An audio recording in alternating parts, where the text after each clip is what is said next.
Child, let me tell you something. One thing about Black women, they know how to hold a grudge, child. They know how to hold a grudge. Black women said, until you do right by Alandria, everything you think about Taye will crumble. My God, today, he was gagged, wasn't he? He was gagged, wasn't he? Also, guys, forgive me. I have to apologize for my tardiness. Right before I was supposed to go on, I lost a little track of time. Here is why. Anthropologie sent me an email, and in the email it said the Anthropologie Halloween shop is now open.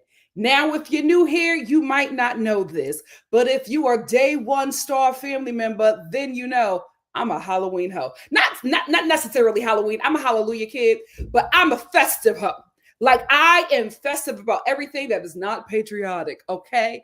So my season is coming up. Fall is on its way, and right after fall is Christmas, child. So it's my season. So I lost a little track of time and stuff in my cart. Please forgive me. But how are we doing? How are we doing? I know that's right. Let's get right into it so we can chat it up later. Oh, guys, we have a couple more days, couple more episodes, and then we're back to the normal. I'm going to miss the show, but I'm glad to get back to my normal. I don't like watching a TV show with kids. I don't like watching a TV show with losers.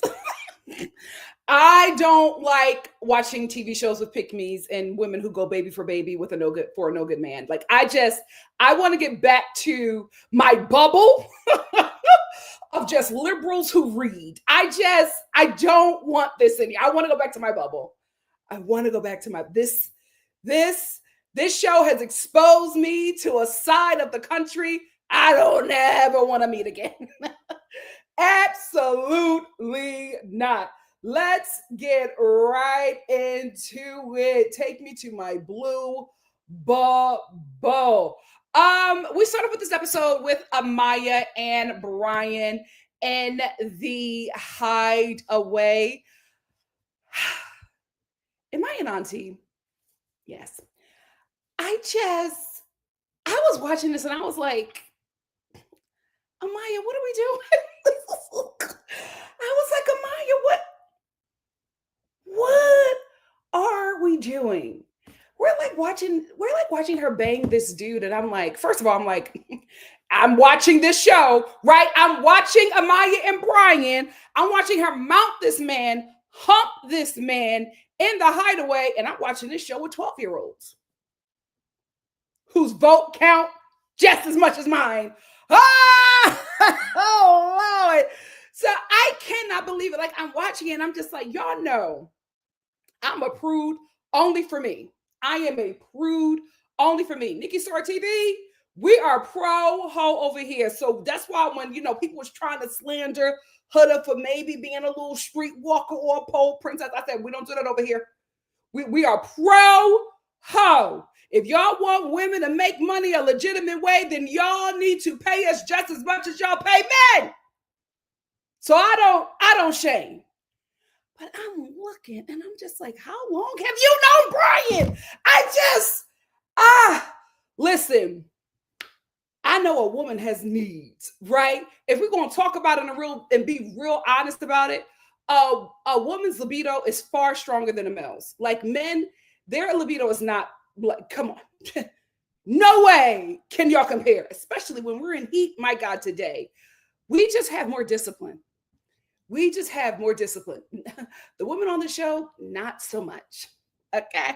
Little concerned, but I'm just like, how long have you known Brian to like be having sexual intercourse with? I don't know. Maybe I'm just an auntie. But I was just like, I think that's too fast, mamas. That's too fast. Pepe with multiple bodies in the house. That's too fast, papas. Like, what is going on? I wonder why your relationships are so terrible. Y'all banging so early. And I just know if Huda and Sierra switched up as soon as they had sex with these boys, my Amaya Papaya is going to want to get engaged. Oh, Lord. I'm just like, girl, no. And then she telling the girls that they had sex twice and he ate that kitty in the hideaway, child. Y'all on TV. You know what? Let me just shut my elderly millennial behind. Maybe I'm just old. Maybe that's what it is. Maybe I just need to go away and chill at an old folks' home because this is how the young people's does it. But I was just like, this is a little fast. No. Maybe it's a generational thing. I don't know. But I was just like, yikes. Do we know his middle name?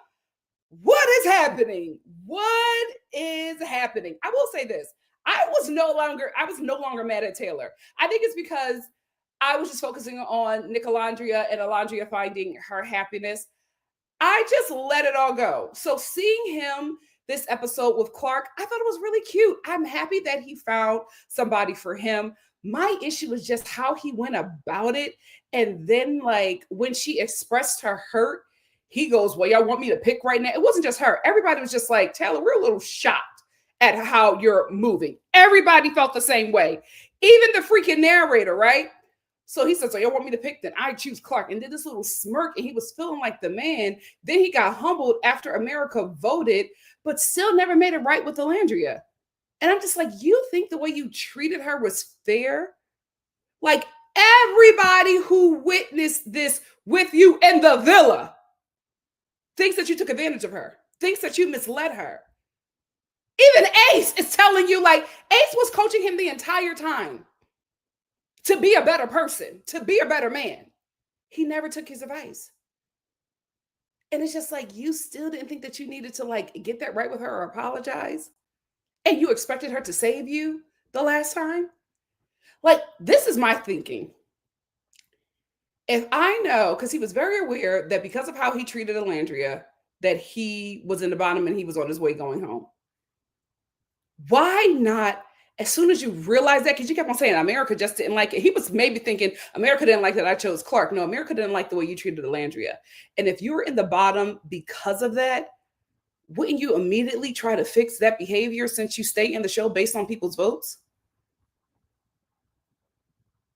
Very weird. Very weird behavior. But I was no longer mad at him. I actually, and not, I won't say I enjoyed his scenes with Clark, because I just have to be honest, now that I was no longer angry with him, and my anger had subsided, I could watch them with a clear head. And watching him and Clark, no shade, they're very boring. Very boring, very dry couple.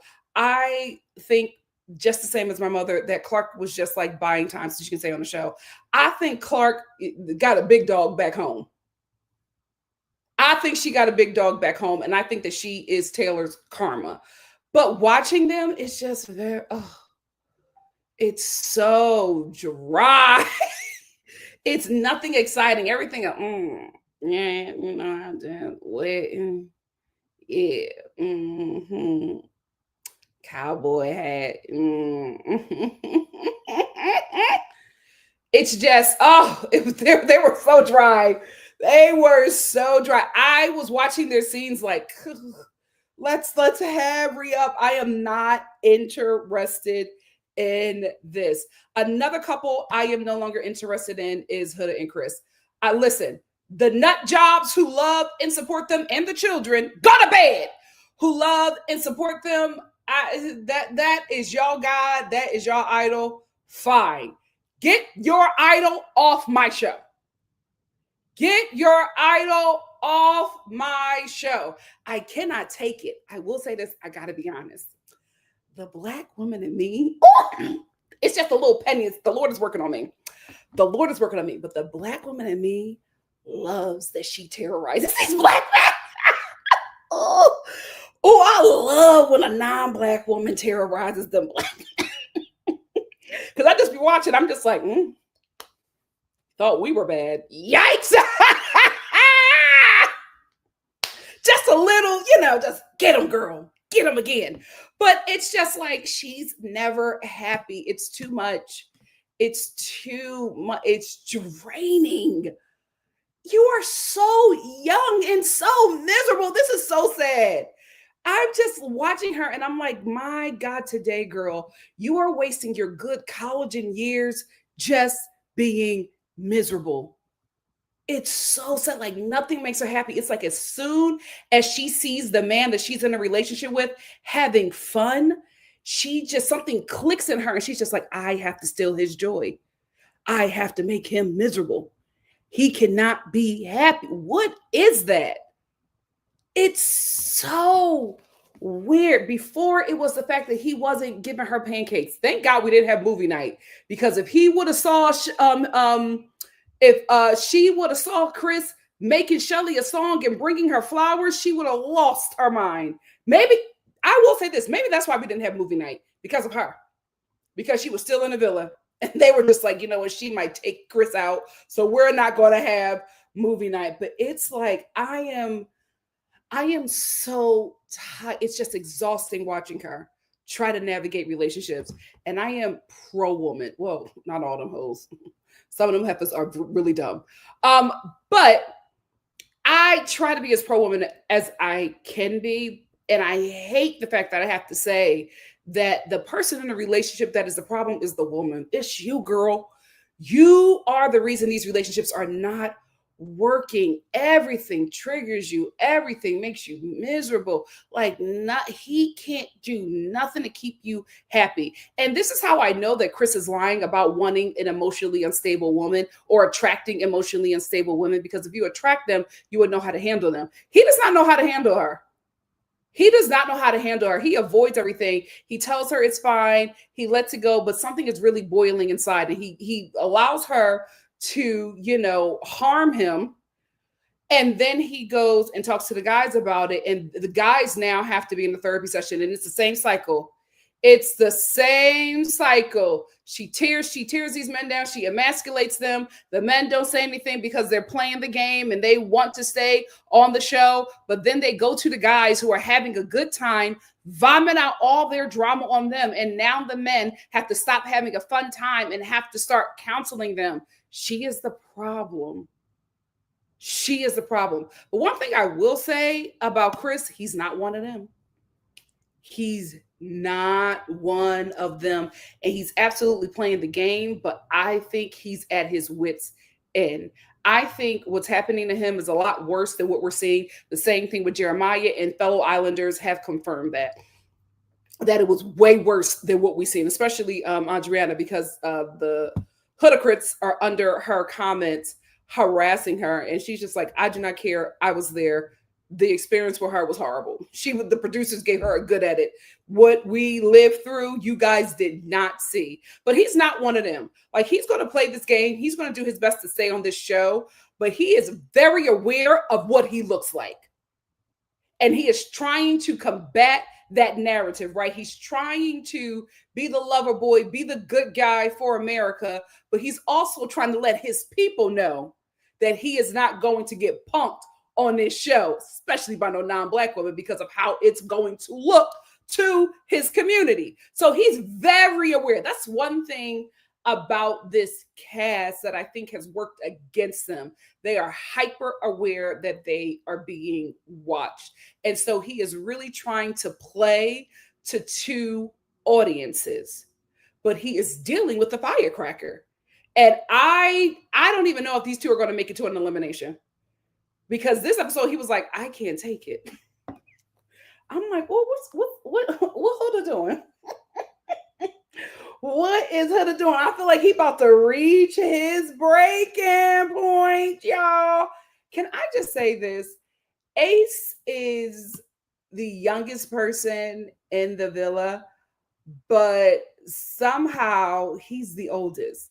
Because after Brian, like after Amaya and Brian came out of the hideaway, everybody was cheering. You know, the girls run over and they get Amaya. The guys run over and they get Brian. Brian's walking over to the guys. Ace goes, get over here. Sit down. Let's talk. I'm like, and Brian did it. I'm like, he is a child. Why are y'all letting this kid run y'all like that? He is such an old soul.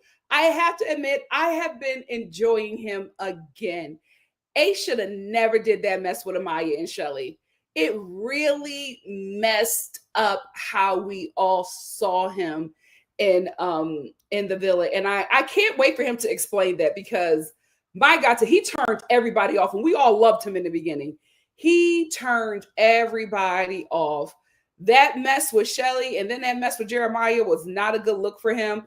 I will say he is winning me over again, just being himself. And I am holding space. I'm holding space. I'm taking my babies to the end. I love them. But he's just so funny. He's like the dad of the villa. Huda said that her and Jeremiah were the mom and dad. No, there's only a dad. There's no mom of the villa, because it ain't Shelly. Let me tell you something. Shelly is not the mama of the villa. Shelly is the rich auntie, okay, who was dipping it and doing it, okay? Ace is the dad of the villa, and he is the youngest person in there. And I'm just like, Ace, slow down, Savannah. You got a lot of time before you get to 60. Don't rush it. Don't rush it. I'm glad the guys had a ball day and like a time separate away from the girls. I just don't know why we had to watch it. And I don't know why it was filmed. I don't know what it meant. It just seemed to me that the reason why the show is ending when it's ending is because they don't have anything else for them to do. Like, they're not giving us movie night and they're not giving us a Twitter challenge. I guess because this cast is just so shaky and the fan base has been poisoned by those demons. So I guess they're just like, you know what? We just got to wrap this up, get them out the villa, and just let them coast to the end. Because this, I felt like it was just a waste of footage. I felt like it was not necessary for us to watch it. But, you know, let them get out of the environment. Why can't we go on dates? Let them go on dates. Y'all should have let them go on a group date or something like this. The basketball thing was so unnecessary when we could be getting a date. Shelly and Ace could have had a date. Nick and Alandria could have had a date. Like, what are we doing? Why are we watching them play basketball? I thought it was so unnecessary. I will say I like the conversations that the guys had. All the guys were talking really positive about their partnerships and where they were at. Taylor was really beaming about Clark. And again, like Alandria, I'm happy for him because I do like seeing this side of him. I just did not like how he treated Alandria. It wasn't a good look for him. It wasn't his best moment, and he had ample time to fix it and did not. That is on him. But he really, really likes Clark. He's talking about closing it off with her. The guys are really encouraging her. Nick talks about how he just wants to take care of Alandria, and Taylor is giving him advice on, just being very particular about her because she really likes to hold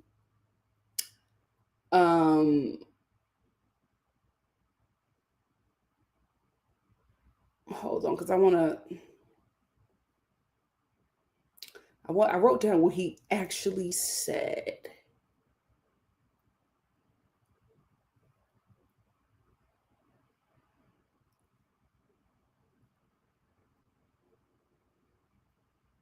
What did Nick say?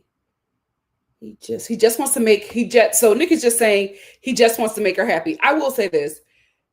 While Nick is saying all these things about Alandria, Ace, the dad of the villa, is just watching him like a proud dad. He's so happy. And the same thing with Alandria. When she's talking about Nick to the girls are so excited. They've never been like this for either Nick or Alandria with the partners that they were with before. So it just confirms for me again. Everybody in this villa knew that these two had a fire burning, but they were just respectful of the friendships that they had made and did not want to cross those lines. I wish everybody in this villa was not afraid to explore, because I think we would have ended up with totally different couples, or the couples that we have now would have got here earlier. It was fake Friendship Island, and this is what we got. But Taylor was just telling him to be very intentional with her because Alandria really likes that. And I felt like he was being honest, and I felt like he was giving his friend, his boy, his brother, I felt like he was giving him great advice on how to really lock down the woman that his boy desires. My issue is, why didn't you do this earlier? Because this is the thing. There's no way that Taylor didn't know that Nick had something for Alandria. Everybody in the villa knew. Taylor absolutely had to know. So for him to drag that girl along, knowing that there was a man in there that was fiending for her, not a good look, Taylor. It's your boy. No way I didn't talk about her. No, I can't wait for this reunion. No way y'all did not talk about her. But all the guys are just talking about how great the connections are. And everybody is like encouraging each other and just like, yeah, really happy for everybody and saying how everybody's just beaming. Then you get to Chris and it's a therapy session. He's miserable. He's miserable because, he says that the girl that he is with is defensive and combative. It has not even been 2 weeks. Not a little over a week, if that. And y'all already here. First of all, it's not even been 2 weeks. Y'all have already had issues, communication issues. But y'all have had sex multiple times. I'm so confused. That's too fast. That's too fast. And especially if you switch up after you have sex with the person and you are somebody that has sex very early on, you shouldn't be. Because that is letting me know that your emotions are connected to intercourse. And they should be. Like, it's your nerves and everything, of course, but you should not be a casual sex person because it's not casual sex for you. Like, all the guys are having a good time. Then you get to Chris and it's, the energy is sucked out from the room because of what he is dealing with. And I'm just like, I feel like there's going to be a documentary that drops like maybe in a few months of like black men, monoracial black men, and biracial black men with white moms. And it's going to be titled Surviving Huda. And they're all going to be sharing their experience of how they all have survived Hurricane Huda. Because I'm just like, girl, we have now seen you with multiple relationships, and they have all tanked because of you. Because you can say whatever you want about hot Andrew Caldwell, but when he said, you like being dominant, I know you like being dominant. Yeah, that's your bad, but you like being dominant. He was right. That himbo was right. That confused Haitian was right. He was absolutely, he called it. She likes being dominant. And I don't know if it's because she's been dominated before in relationships, or it could be and I think that this is just probably the fault of black men, where these women believe that they are a prize. So they are absolutely shocked when black men don't treat them like that and start to act like they're doing them a favor, when the non-black women are looking at them like, you're black.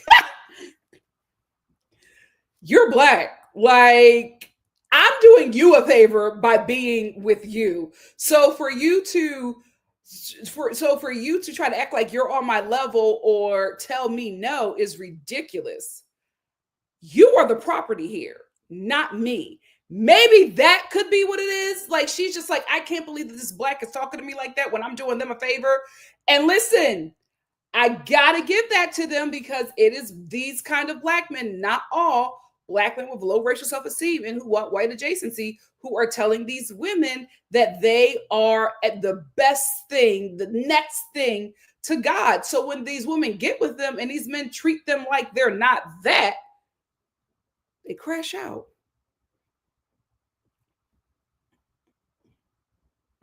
Because how dare you? How dare you, like a dark-skinned black woman? I'm the preference. What's going on here? You are the property, not me. Anyway, that could be it, but it's something going on there, mamas. And for the first time ever, it's you, not the men. It is you. So Alandria, where's the queen? That's what Nick calls her. He calls her the queen. So Alandria, forgive me, she's sitting there and she's telling the girls about Nick, because they're all just discussing the guys since they're gone. After Amaya Papaya lets the girls know that Brian hit twice, ate that kitty in the hideaway, then Alandria goes, like, everybody is excited to talk to her about Nick, and they're so happy, and everybody's confirming that he's liked her for a very long time and that she's liked him for a long time. And she's just like, I am just glad now that I don't feel guilty anymore about liking him. So there was something going on there, and that production absolutely saw this and heard this. I think that they kept this out because, again, they're crafting a love story here. She was just basically saying that, and Nick is saying the same thing, basically, that there would have been more pursuit had these two not locked in to other people. And she's just like, now the guilt is gone, because she probably wanted to pursue it, but because of Sierra, she's like, now that she's out the way and I'm free to pursue it. And also, since Sierra stabbed me in the back by saving Taylor, I feel good now, or I feel comfortable pursuing this connection, because before I was not able to do that. So now the guilt has been lifted and she can just enjoy Nick for the last few days that they are here in the villa. Back to Chris and Huda. They so I guess Chris had been telling the guys that he's going to have a conversation with Huda when they get back, because when they get back, all the guys get the girls and they go over to sit at the table. Chris pulls Huda away and he sits her down, and Huda is like, because everybody's watching, Huda's like, why are y'all watching? Because everybody knew this was coming. So Chris is like, don't worry about them watching us, let's talk. And I'm just like, maybe Chris can let us know why he did it like this. Did production tell him that he couldn't go in the speakeasy? Because I'm just like, if you want to have an intimate conversation with her, go and have it in the speakeasy. Having this conversation, knowing how she is and knowing that you told everybody your business which she does not like. Ciao. But like having it in front of everybody, I can get her feeling some sort of way. Like, why is everybody looking? Like, it feels like a setup, right? Which it is. So he sits her down and he's just basically, trying to talk to her about how poorly she treats him and how he doesn't like it. But she keeps on talking over him. He's like, let me finish. No, let me finish. Because he has to, as a Black man, he got to stand up for himself. He cannot look like a coward on national TV. That's one thing my community really needs to work on with Black men, especially dark-skinned Black men or brown-skinned Black men, right? Because in the Black community, especially the Black American community, light skin is considered to be weak. That's why light-skinned women or non-Black women or light women of those non-Black cultures are put on a pedestal, because they are assumed to be easily conquerable by men, right? And it's the same thing with light-skinned Black men. They are assumed to be light-skinned or biracial Black men. They are assumed to be weak because they are not, if they're biracial, especially if they have a white mom, they have a weak bloodline within them, or because they have less melanin. It's all ignorance. I'll just say it right there. Because they have less melanin, they are assumed to be just weak individuals, to the point where we get all these light-skinned jokes that are just borderline homophobic jokes, right? Not borderline, homophobic jokes. So that's where that comes from. So for Chris, he knows that he's being watched. He's hyper aware of how he is going to look. He cannot have this woman talk down to him. And so he's trying to fight it in the best way possible, while also keeping himself a certain way, because he knows that he cannot go off, because America will flip.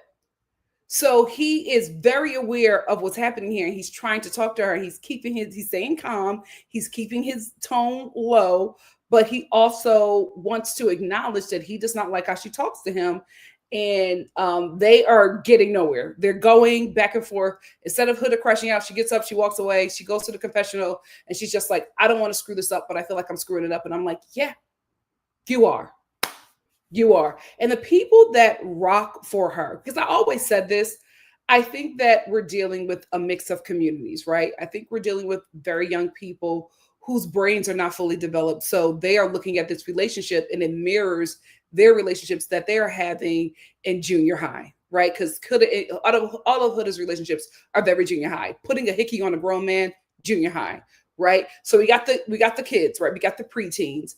Then we have non-Black women, and then we have light-skinned Black women or biracial Black women who are also linking up, because they need to defend a Huda at all costs, because she is in the preference category.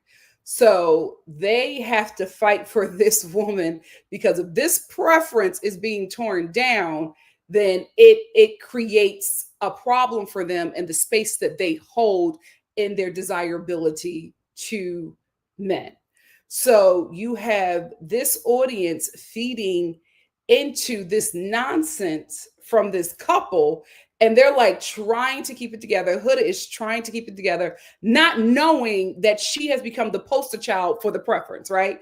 She's just thinking that she's just on this existing. And again, guys, she still thinks that the way that she is going about it is because America approves it. She thinks that America got rid of Jeremiah. She doesn't know that Ace got rid of Jeremiah, right? She's thinking that America split them up to protect her and to fight for her. So she is still thinking that her behavior is appropriate, but she is now trying to do things a different way, not because of growth, but because everybody in that villa told her if she messes up again, they're not voting for her.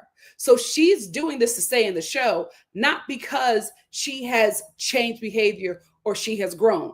Chris is doing the things that he is doing because he doesn't want to leave the show as well. So these two are doing their best to stay on the show, but we are not seeing the real them. Because I guarantee you, this couple outside of the villa, this would have been a knockdown, drag out scream fest. Because Chris ain't no Jeremiah. He would not sit there and take it. she will be cussing at him, calling him all kinds of N-words, and he would be matching it back, calling her all kinds of B's. Okay, it would be very volatile. So I really hope that these two do not make it. I don't want to say volatile in that kind of way, but I'm saying that I don't think that he would hold his tongue like Jeremiah. I don't think Chris is in therapy. So she lucky. She lucky they in this villa, because when he told her to shut up, he lost a little something, right? He had to get himself back. He was tired of being nagged by this woman. I hope they don't make it out of the villa. It's going to be a bad look for the both of them, and it's all going to play out on social media. And that childlike audience that she has built is going to eat it up, but they're also extremely red pill. So, honey, they're going to side with that man. They're going to side with that man, and everybody's going crazy like, oh, she's almost at 2 million or over 2 million. And I'm just like, I would never want that fan base. That fan base is toxic. She won't be able to do anything, because the minute she does something they don't like, lights for her. Lights for her. But I will say this, I understand both sides, right? Because Chris and Huda, they sit down and they have this conversation, and Chris is like, you don't want to be affectionate with me in public, but you want to have sex with me. He feels ashamed and he feels used. She is like, I don't feel comfortable doing PDA.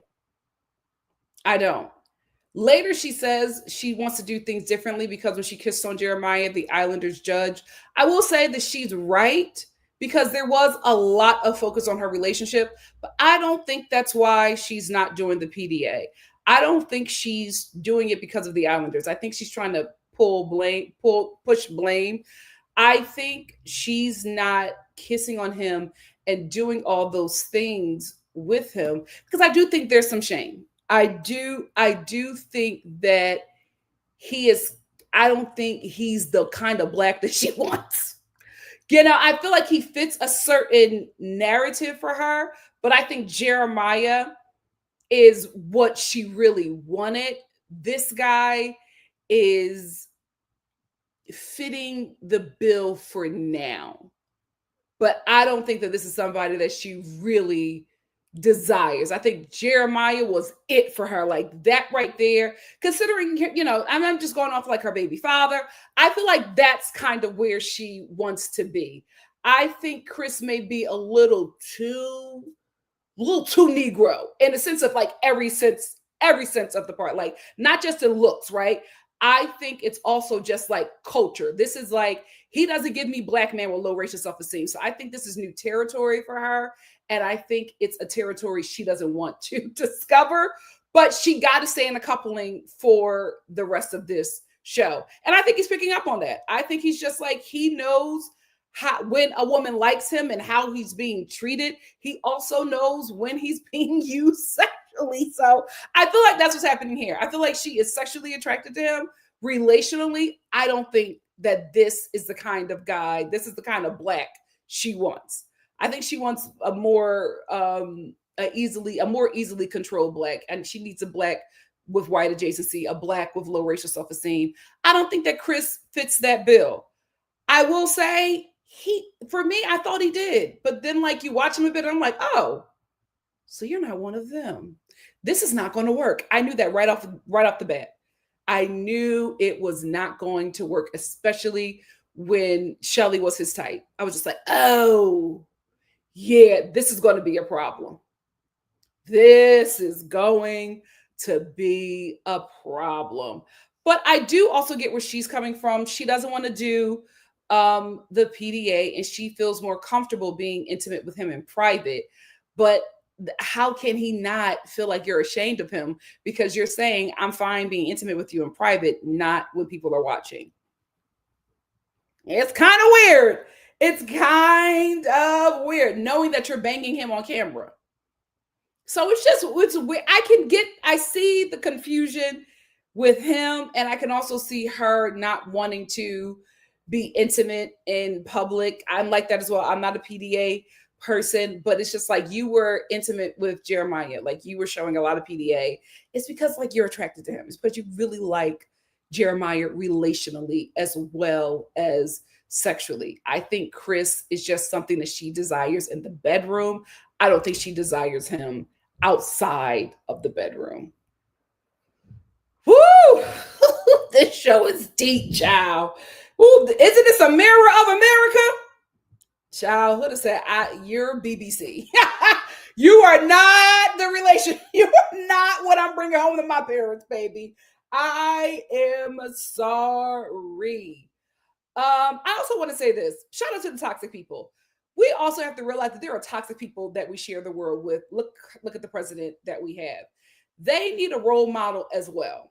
So that's why we also have, like, women who are Black looking at this coupling and being like, oh my God, I love it. And you're just like, girl, what's wrong with you? She's toxic.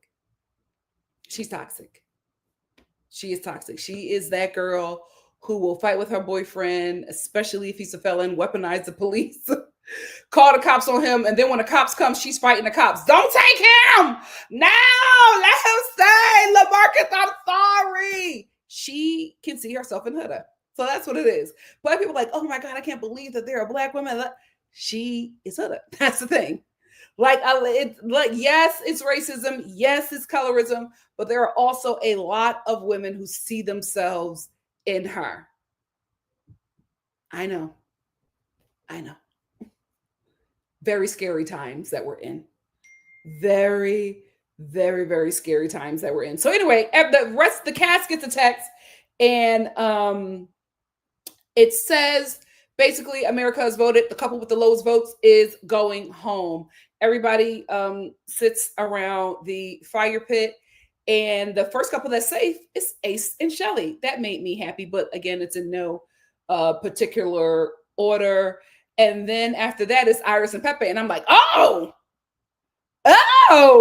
okay. And then when the next couple that was safe was Chris and Huda, I knew exactly what was happening here. I said the producers are messy because they know the results. So they pick the order of how everybody is going to go. That's why they say in no particular order. So the two couples at the bottom are Nick and Alandria and Clark and Taylor. And I was just like, I told y'all they are crafting a love story for Alandria. So they get a text that the couple that has the lowest votes and is going home is Clark and Taylor. Nick is shocked. Alandria immediately. Oh, wait. I didn't even get to Clark and Taylor closing off. Taylor did this whole thing for Clark. And again, that's how you know that he likes the girl. I thought it was cute. The whole little cheering thing, getting the guys involved and closing it off with Clark. I wish that he would have done it in private because I feel like, I don't know. I just feel like, could she really say no? You did it in front of everyone, but they closed off and then they got sent home because it was between Clark and Taylor and Alandria and Alandria and Nick stayed. I knew who was going home. I knew when it got down to Alandria and Nick and Clark and Taylor, I said, yep, it's going to be Clark and Taylor. So immediately as their name is called, the camera pans to Ace, who is just beat up. Beat up. They let Taylor know that he has 30 minutes. He spends that 30 with the three musketeers are sitting down. They're talking about how they're not just friends, they're brothers, and this brotherhood is lasting outside the villa. I believe it. I think that these guys are going to be friends to the end. I think they're going to be in each other's weddings. I think they're going to be at each other's baby showers. I really think that these guys, when they said that they're brothers, they mean it. They absolutely mean it. And I actually felt sad. I did. I felt sad. I said, oh, we're breaking up the Three Musketeers. We're breaking up the boys. But it had to happen. Like Taylor there was a way for him to fix it. He refused to fix it. And everybody was just like, yeah, you're not going to the end. Ace tried to help him. Ace coached him the entire time. Nick was giving him advice. All you had to do was just be a good person. That's it. And you would have still been there.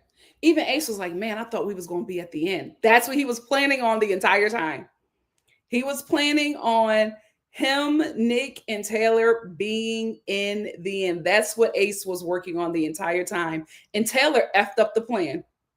He effed up the plan. And that is on him. But it was really sad, especially when they were in the photo booth and they took their picture. And Ace was like, man, I can't believe this. I'm like, oh my God, he wants to be 60 so bad. Chillax, Ace. Chillax. But it was sad, seeing the Three Musketeers break up. But it's only a few days. They're going to see each other again. They're going to see each other again really, really soon. I will say this about Clark. She has some bad fits in that villa. She came ready to be on TV. Because when she pumped out of that villa, that outfit was cute. That little micro skirt, that micro pleather skirt with that little top and them boots, them red bottoms. She did that. She did that. But the Three Musketeers are now broken up. It is all the people that we have left that I'm rooting for. Chillace and Nicolandrea. Those are my top. I'm also rooting for Dominicana. That's my top three right there. That's whoever will win out of that, I will be fine. But I think it's either going to be Nicolandrea or Chillace that wins, and Amaya Papaya is either going to be second or third. We'll see. And I think it's because we're not convinced on Brian yet. And I just feel like it's because, Amaya, I haven't seen him pursue you. I saw him stick up for you once concerning your culture, but that's it. I need him to do more. I'm not convinced. Chillace and Nicolandrea, I'm convinced. That's all I have to say about these guys. What do you guys have to say? Let's get into it. I'm first going to start off with my super chats. Obviously me, thank you for the super chat. Obviously me said, remember y'all, Leah and Miguel got the same fake almost dumping near the finale. So this was definitely a ploy to make our stomach drops. Absolutely. Absolutely. This was because of, we're back. We're back. This was because of the love story that they're crafting for Alandria. Of course, they're going to have her go against Taylor and Taylor get eliminated. Like, come on. If I was a producer, I would have put them in that order as well. I would have done it as well. Susan, hey girl. Thank you for the super chat. Susan said the evaluation of Amaya, wow. She is the evolution of Amaya. Wow. She is glowing and the Islanders did grow. Love to Amaya. I love how they were all happy for her and Brian. Amaya was grateful. I will say this. She moves a little fast. However, I'm so glad that the girl who was, I hope that was a firework. This is a nice neighborhood. We don't do that around here. Anyway, I will say that the girl who came into the villa crying and just, she had such a rough time in that villa. I am so happy that this is her ending. I am so happy for her. I'm just a bit concerned because I'm just like, I don't know if Brian is where you're at in this relationship, but we'll see. Obviously, me, thank you for another super chat. Obviously, me said JD voice. You look like you want to be dominant, don't you? He was right. We laughed at that fool, but he was right. So, Lee, thank you for the super chat. So Lee said, Taylor had me so annoyed when he was acting like he was giving Nick advice on how to treat Alandria. No, ma'am, we don't need help. Susan, thank you for the super chat. Susan said, it is mind-blowing that Huda survived. That's on the Islanders. The show been trying to get rid of her. Obviously me, thank you for the super chat. Obviously me said, funny how Sierra said that she saved Taylor because Nick would be devastated. Nick didn't look devastated this episode to me at all. Here's the thing. I think that Ace and Nick knew that Taylor was going to go at some point. They both tried to save him. Taylor messed it up. Ace had a plan. Taylor did not stick to the plan. And here we are. Here we are. Simply Jess, thank you for the super chat. Simply Jess said, replay gang veteran here. Finally stayed up enough to catch a lie. Thank you, Jess. As much as I didn't care for Taylor, the friendship between Ace and Taylor was lovely to see. Almost shed a tear at their goodbye. I'm a sensitive gangster. Me too. My mom even looked at me. She was like, are you okay? It's like, oh. I was heartbroken. The Three Musketeers, they annoyed me at times, but I love those boys. Caitlin, thank you for the super chat. Caitlin said the nerve of Taylor to tell Nick how to treat Ola. Child, if you would have done it, you would have still been in the villa. Anyway, let me get some comments here. I'm going to get some older, then I'm going to hop around and get some new ones.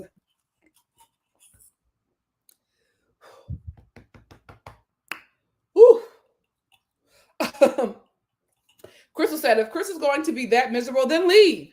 Him and Huda should have gone. He can go leave and play basketball. Takara said, I wonder what excuse the Hood, you know what? They are trying to say is a thing that you can't say that is a slur. Everybody want to be Black American, child. But anyway, call them Hoodacrits. I don't want them in here trying to cancel my Star family. They can't cook up anything. There's nothing to cook up. I'm telling you, I think the kids have stopped watching the show. And now they have gone on to just harassing the Islanders when they come out of the villa. That's it. Mari said, Chris definitely seemed to be rethinking his strategy. Like, how much longer can he deal with Huda? $35K each may not be worth it. Yep. But, he's unemployed. So he's trying to do what he can. So Lee said, guys, what are we going to watch together after this? Yes, what are we watching, you guys? Do y'all watch Bachelor in Paradise? Because that's the next show I'm reviewing. Give me some suggestions, especially for my new Star family members. Obviously, me said that promo picture had me shipping Nick and Ola together before the season even started. You are correct. You are the first person I have ever heard talk about Nick and Alandria. You are the one. You started this. You are very powerful, obviously, me. I need you to use your powers to get them demons out of the White House. Come on, you can do it. Hey, Kimberly. Kimberly said, I watched up to episode 13 again last night and today. What's wrong with me? However, I quote things I didn't the first time, like how manipulative Sierra was with Nick. Oh, absolutely. And when she felt like she was losing him, put the clam on him. Put the clam on him. Crystal said, at least people who really like each other. Huh? Write that again, Crystal. M. Armstrong said, I thought Chris was going to leave instead, the way he was looking. He's miserable. Did you see how happy he was to leave with the guys? He is not having a good time. He is not having a good time. I don't know. Y'all think he's going to self-eliminate? How much more of this can he take? Megan said, Nick and Ola look so good together. They match each other's fly so well. They really do. And honestly, I love the friendship to lovers storyline that they have. I think that is the best relationships, when you're friends first, because that friendship is going to hold you through that relationship. When the sex wears off, when the comfortability is getting a little too tight, you're getting annoyed, it's that friendship that holds that relationship together. So I like that is their trajectory. Devonta said, I'm so glad that Taylor is gone. Yes, I can't believe he did that whole big production for Clark and they left that very night. Yikes! Yes, me said production tried it with that ranking. Huda had her second chance. It's time for her to go home. I liked how Taylor asked Clark if she wanted to close off. 10 out of 10. Yeah, it was a cute little episode. I don't know if they have. Here's the thing. I feel like Huda and Chris are going to be the next to go, because they said at the end of the episode that the couple with the lowest votes are going to be vulnerable. And you know what that means? When they're vulnerable, the Islanders get to vote. And Chris and Huda have been having issues.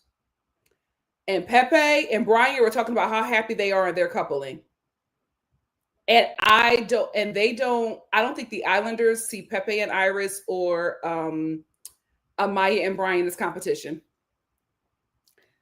And I think they're all sick of Chris and Huda. So I feel like it may be Chris and Huda going the next episode.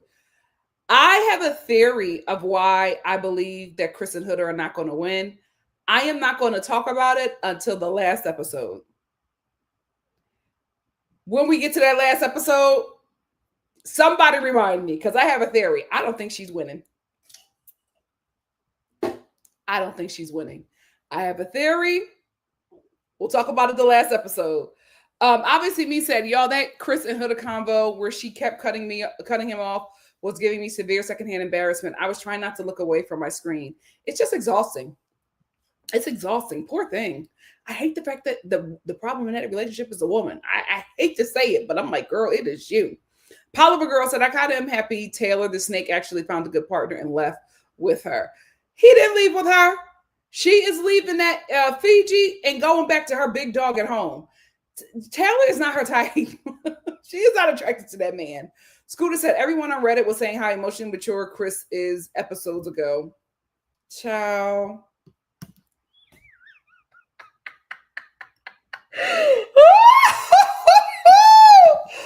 Cara said, do y'all think Huda likes Chris? I feel bad that he thought that she was embarrassed with him. I think she's sexually attracted to him. I think that's it.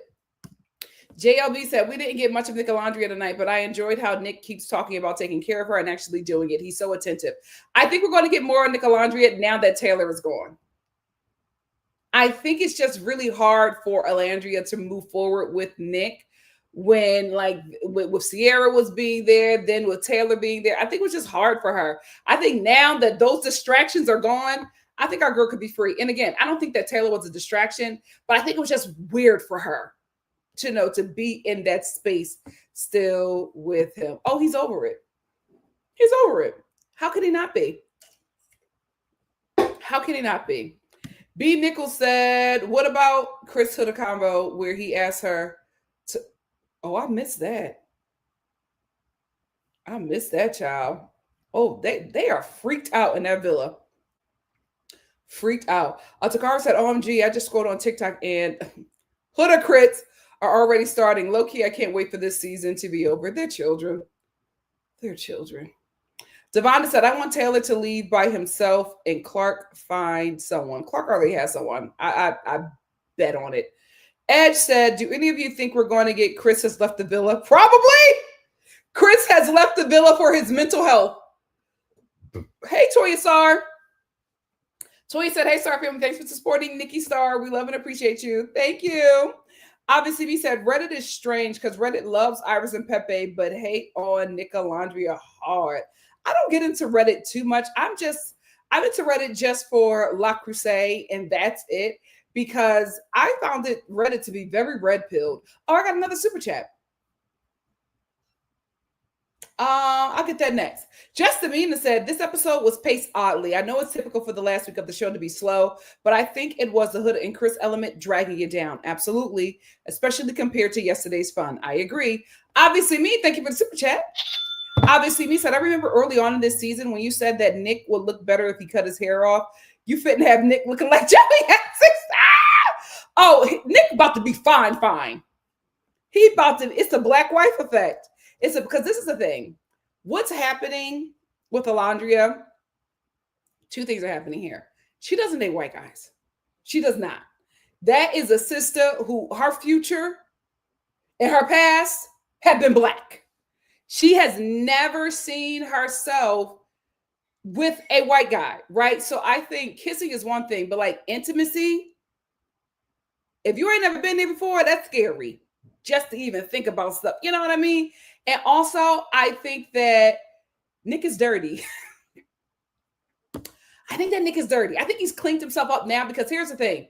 Nick seems like he dates everybody, right? But I feel like the black girls that he have dated have not been like an Alandria black girl. You know what I mean? I think he's dated like black girls who are either like biracial, like a white parent, or white adjacent black girls, right? I don't think that he's dated an Alandria.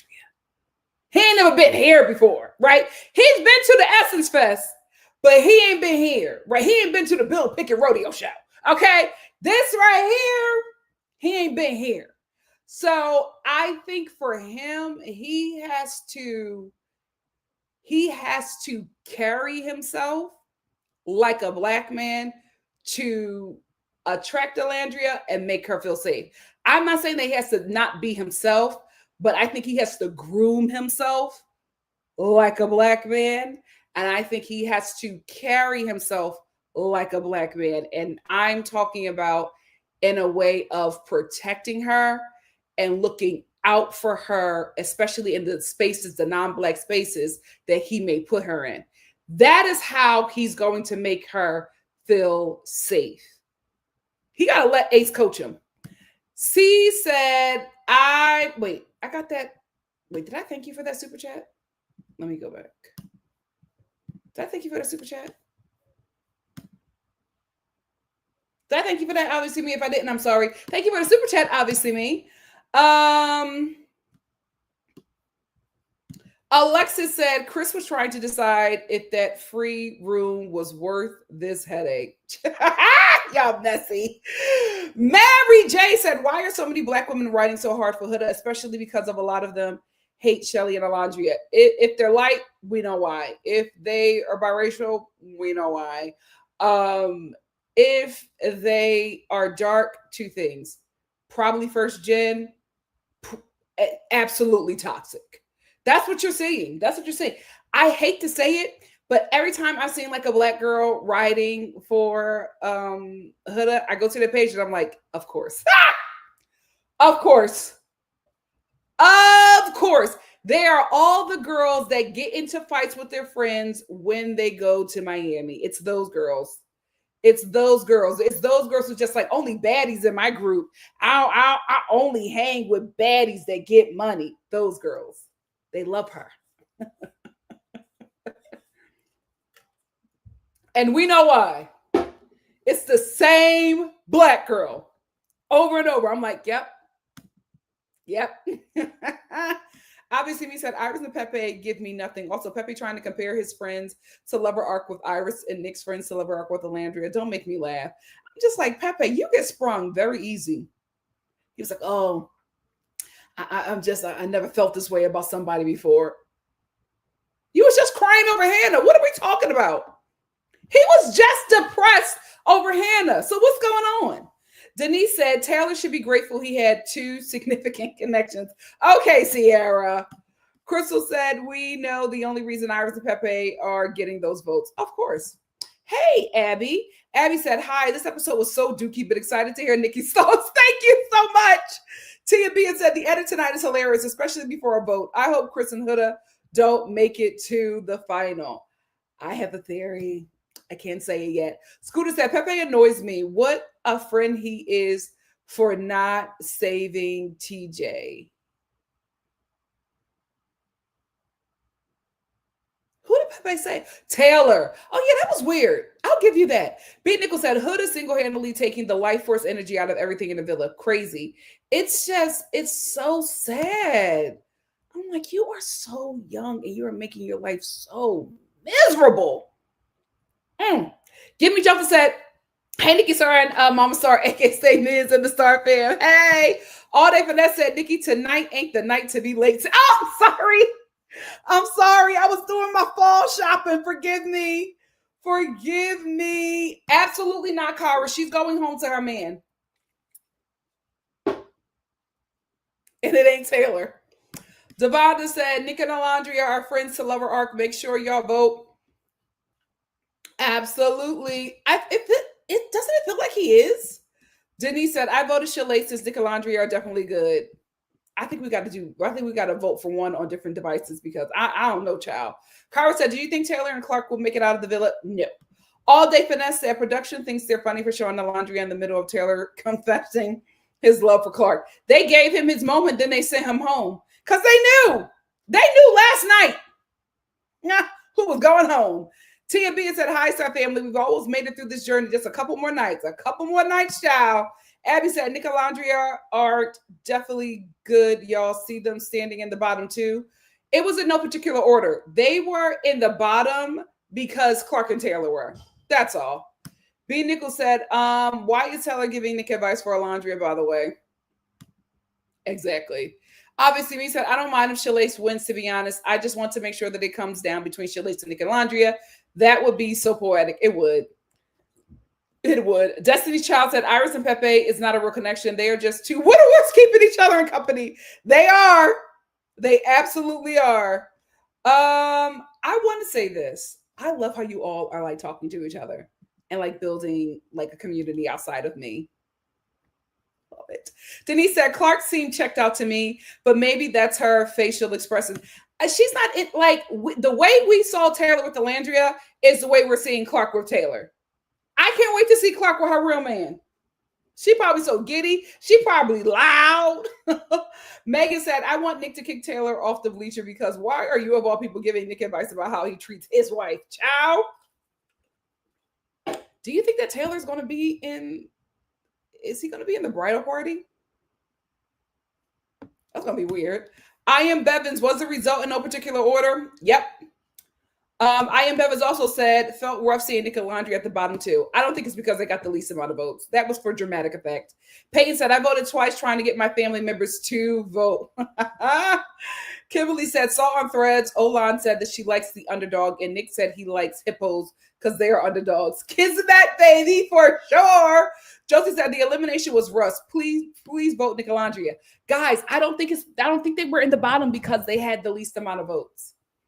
I do not think that. I think the people who had the least amount of votes was Clark and Taylor. I think that Nicolandrea, I think they probably had the most votes. But you come on, you cannot have Taylor at the end getting eliminated and not have Alandria be his competition. Come on. That's reality TV 101. Mari said, I halfway thought Taylor telling Nick and Ola favorite pancakes was cute and was also rolling my eyes. Same. Takara said, I voted both on my phones, but it only let me vote once per device. Simply Simone said, production was messy as hell for that elimination order. Absolutely. Listen, vote as much as y'all can, y'all. Denise said, maybe it was a high of getting him, but now that pass. Probably. Nas B said, Iris and Pepe feel like such placeholders to me, just coasting to the finish with no effort or big love story. Isn't that true to the real world? The 8 sets are done, y'all. The 8 sets are done. You are no longer in the running to be America's next top boyfriend. Brown said, I'm right on time. Chris is so annoying and unlikable. Ciao. We got another super chat. Simply Jess, thank you for the super chat. Simply Jess said, I totally giggled when Clark was packing up her bag in the beauty room and Ola was checking on her denim. I will say this. I was like, now Alandria, Clark is packing in Alandria in the mirror. I said, girl, put them things away and help that girl. She was like, I'm safe. Hamburger Patty said, Huda and Chris should have left it. I don't even like Taylor. This is the thing. Taylor would have still been in there had he fixed it with Alandria. He didn't. The NNH said, one down. Don't you dare. Don't you dare. I came here for love. Yeah. I had to do it. I said, oh. Hey, Mal. Listen. Until you do right. Ciao. Hey, Kaylee. Kaylee said, this season is interesting. There's been too many instances of racism or ignorance. I just got off TikTok and they got a video of Nick dissecting a cat with the word Chinese, and they're trying everything. You're trying to get a white man off this show? Have fun. It won't work. It won't work. So Lee said, I need another phone so I can vote twice, but my husband's at work. I need to borrow someone else's. I can't, we're literally, this is crazy. It's literally the adults versus the kids for this freaking show. It's crazy. Paula Girl said, fingers crossed, production lets Huda go. Chris, please be our Avenger. Exit yourself. Save all Black women. Well, that's a little far. I am also production said, so there was a producer for a different show commenting on the elimination. And one thing someone pointed out is that the whole villa doesn't know the real reason why Sierra was eliminated. Yeah, because they can't tell them, guys, because it's still a game show. So they're going to find this out when they leave. Devon said, production is messy and entertaining, y'all. We got Taylor out, closed off onto the airport. Spirit Airlines. Alexa said, Ace lost a band member tonight. Pour out one for Taylor. Pepe said, has everyone put their votes in? The polls closed at 12 a.m. midnight here on the West Coast. Look at me acting like I know how this works, but I just downloaded that saying. Listen, the way me and my sisters have to help my mom to vote, Takara said, I forced all my friends to vote LOL. They told me that I need to calm down. It's not a game. I am also production, so that's why they could all be getting along now and being on their P's and Q's. Probably. I still have the page up that I was looking at. I was on Pottery Barn, then Anthropology sent me that email. I hopped on Anthropology. It's my season. It's my season. Let's go. I cannot wait to unwrap my pumpkins. And I got the huge jumbo Mackenzie Childs pumpkins. Baby, let's go. Let the countdown begin. Totiana said, karma's fun to block for Taylor. Hate that Clark was a casualty, but it had to be done. Sure did. Megan said, what are we voting for? Couples who have a true connection or individuals we like? Of the ones, only Amaya, Brian, Shelley, and Ace truly belong based on couple connection, in my opinion.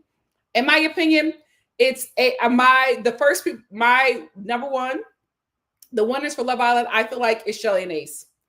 They should be the winners. I think Nicolandrea should be second and Amaya and Brian third, just because I don't feel like Brian is where Amaya is in their relationship. Destiny's Child said, I think the kids are still watching because why is Huda still on my screen? Huda is still on your screen because of the Islanders. I'm telling you, season 8 won't make that mistake. Fid said, Jeremiah on live with minors with baby voices is very creepy. It is. Talking to children. Talking to literal children. It's very weird. And the fact that Jeremiah didn't notice that, don't get in trouble. Don't get in trouble. Naya said, I don't want to watch anything with Gen Alpha, please. I don't want to do this again. I need my television segregated by age. I do not want to watch a show with kids, and I can't believe I've become that old person. But, they annoyed the hell out of me.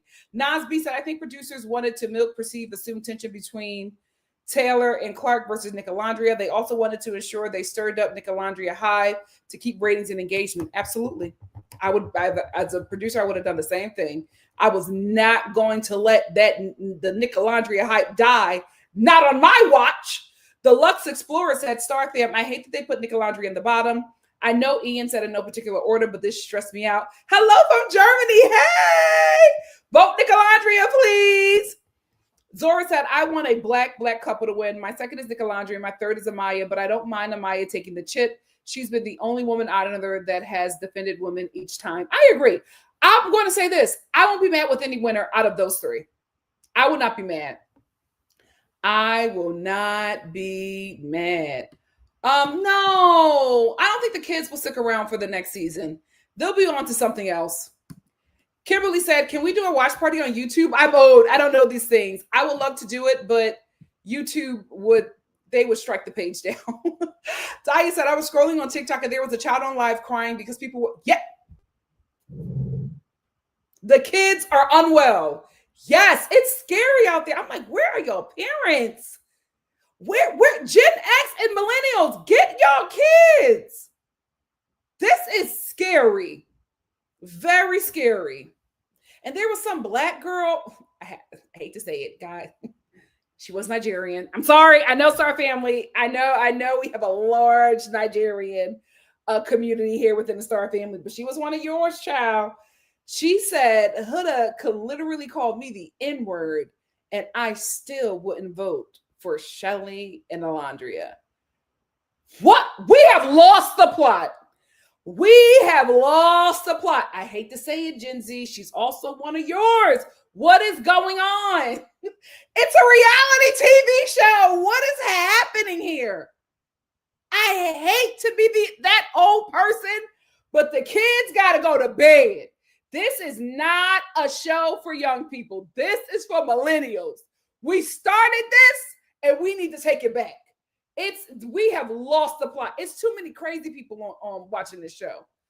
Denise said it's crazy. He never apologized to Alandria before going home. Nope, but hugged her. Ciao.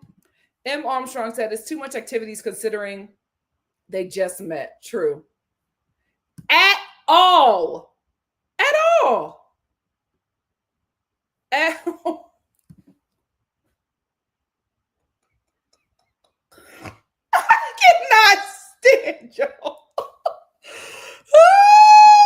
Devonta said, Nicolandrea, don't assume they're safe. Keep voting. Yes, keep voting. I said, Amaya, now y'all, wait. I was a little disappointed in my girl. I was just like, hold on. Like, what is going on? Yes, I am. I'm absolutely reviewing it. I just forgot that they came on yesterday. So Lee said, hey, at least they waited for the hideaway and did true. I will give them that. I will give them that. But I was just like, ooh, not me clenching my pearls. Like, oh my God, Amaya. Listen. I was like, that's too fast. It's too fast. Lavender Girl said, I feel that I appreciate these lives after, though, because they make me feel better. Oh, you're so welcome, sis. Kirby said, as long as Huda knew Chris, it's just like, I just can't. It's like, how are you always here? Oh, poor thing. I hope she gets it together. Fid said, I want Amaya to make a man work for her. Same. Oh, we're pro-ho over here. We're pro-ho. Megan said, the hideaway scene was so cringy to me. It was too much. Oh, Midnight Ballerina. I thought it was Pole Princess. Thank you. Peyton said, I don't care. I don't know how I feel about Brian. Same. And I feel like Amaya doesn't know how to feel about Brian either. I'm just like, it's too fast. I was stick by my decision. It's too fast. Titanium says, yes, keep voting for Nicolandrea and Shalace. They are not safe. Please. Brown Girl said, Brian gives her nothing. The man, yes. And I hate that. In the hideaway. What is going? Listen, say what you want about the black girls. The black girl said, my mama watching. They said, my mama watching. I can't do all that. I can't do all that. And I know Ace been wanting to get in that hideaway. Absolutely not. The black girl said, nope, not me. JK Knight said, hi, Star fam. I voted for Shalace and Nicolandrea. LOL, these Facebook fans have stressed me out. Crystal said, I'm glad she at least waited for the hideaway. True, I'll give her that. Alexa said, Nicolandrea was not in the bottom two tonight. It must have been Iris and Pepe. It absolutely was. It's going to be Iris and Pepe, Huda and Chris, and it's going to be left up to the Islanders. And baby, Nicolandrea standing next to Taylor and Clark was purely production. I agree. We got another super chat. Thank you so much, Toy Story. Toy Story said, I need a new friend group. They're falling for the Huda tears. Oh no, I'm so sorry.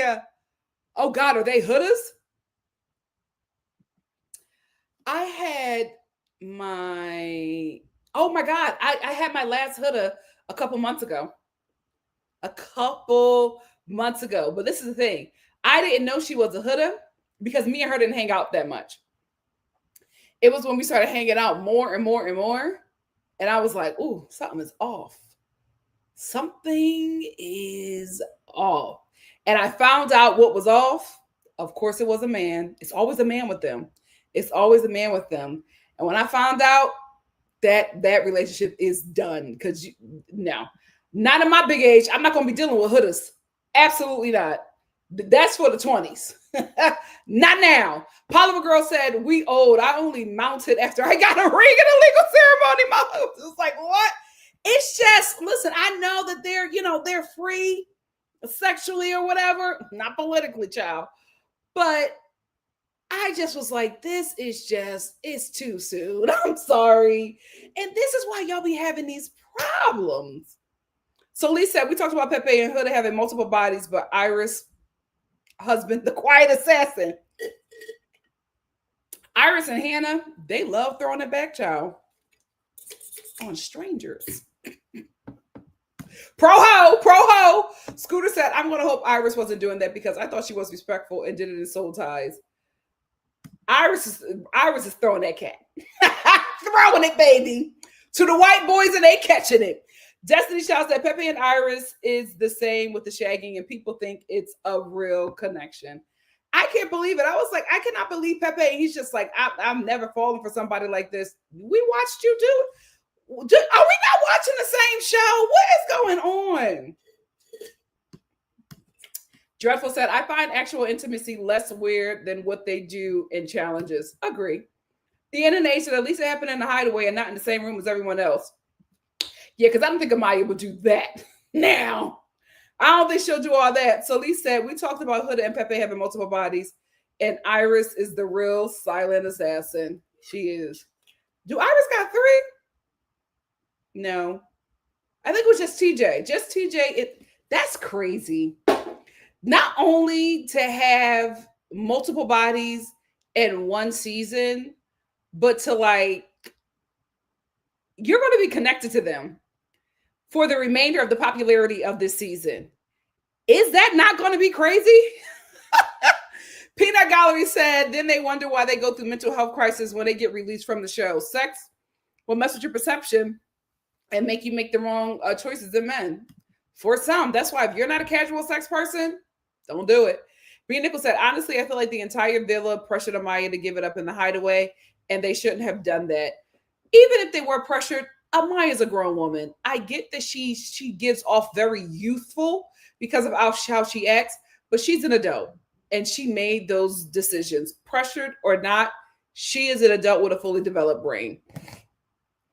Fid said, Amaya talking about bite me, and me and my friends were like, bite. She ain't no baby. She ain't no baby, child. She ain't no baby. Rocky said, hey, Nikki.Star fam, like always, your reviews got me interested in this show. Binge watched this entire season in the last 2 days. I'll be waiting for my Nicolandrea membership pin in the mail. Period.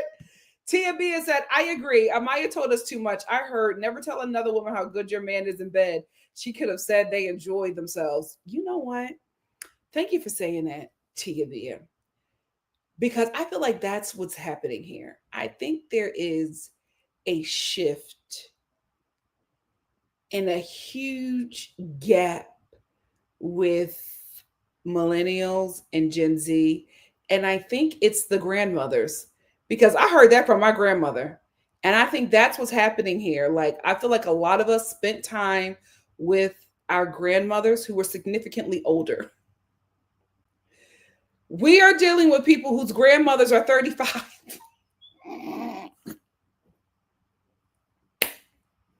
So that's why they're making these decisions, because they didn't have the wisdom that we had. They did not get that. They did not get the grandmothers for they didn't get wisdom poured into them by women who had to get married because they weren't even allowed to have a bank account. You know what I mean? Like, they were not raised by women who couldn't vote. They didn't get it. They didn't get those conversations. It's a different, like, their grandmothers are telling them to go to Dr. Miami and get a baller. Like, that's what it is. Because I'm like, I heard that too. I don't think they're hearing that. I think they're hearing go to the All-Star weekend and get pregnant. Ciao. SL said, Nikki, how would you be if you were on Love Island? Oh, they would. This is the thing. I would absolutely be a prude, but they would keep me on because I would be absolutely hilarious. I would be just like Ace. I would be observing everything. My commentary would be crazy. America would identify with me so beautifully. But my problem would probably be staying in a connection because I would not let them men play with me. Oh, Oh, child. They think Amaya cussed them out. Lord, they would hate me. Nate said, I love that Ace and Shelly aren't going that far and choosing to stay true to themselves. I love that too. Nas said, Brian did say that they had talked a lot in the hideaway. So hopefully they did get around to sharing middle names. Hopefully. Takara said, I think the problem with this generation is they let sex lead the relationship. That's a bonus, not a main thing. And it should not be the main thing. Because you have sex with the person, but then y'all don't like each other, as we're seeing here on the show. And the poor girls are thinking that sex is going to keep this man. Absolutely not. Absolutely not. Which walls are we talking about, Scooter? The internet said, my issue is Taylor didn't apologize and tell Ola right away that he didn't like her. Same. That's my issue.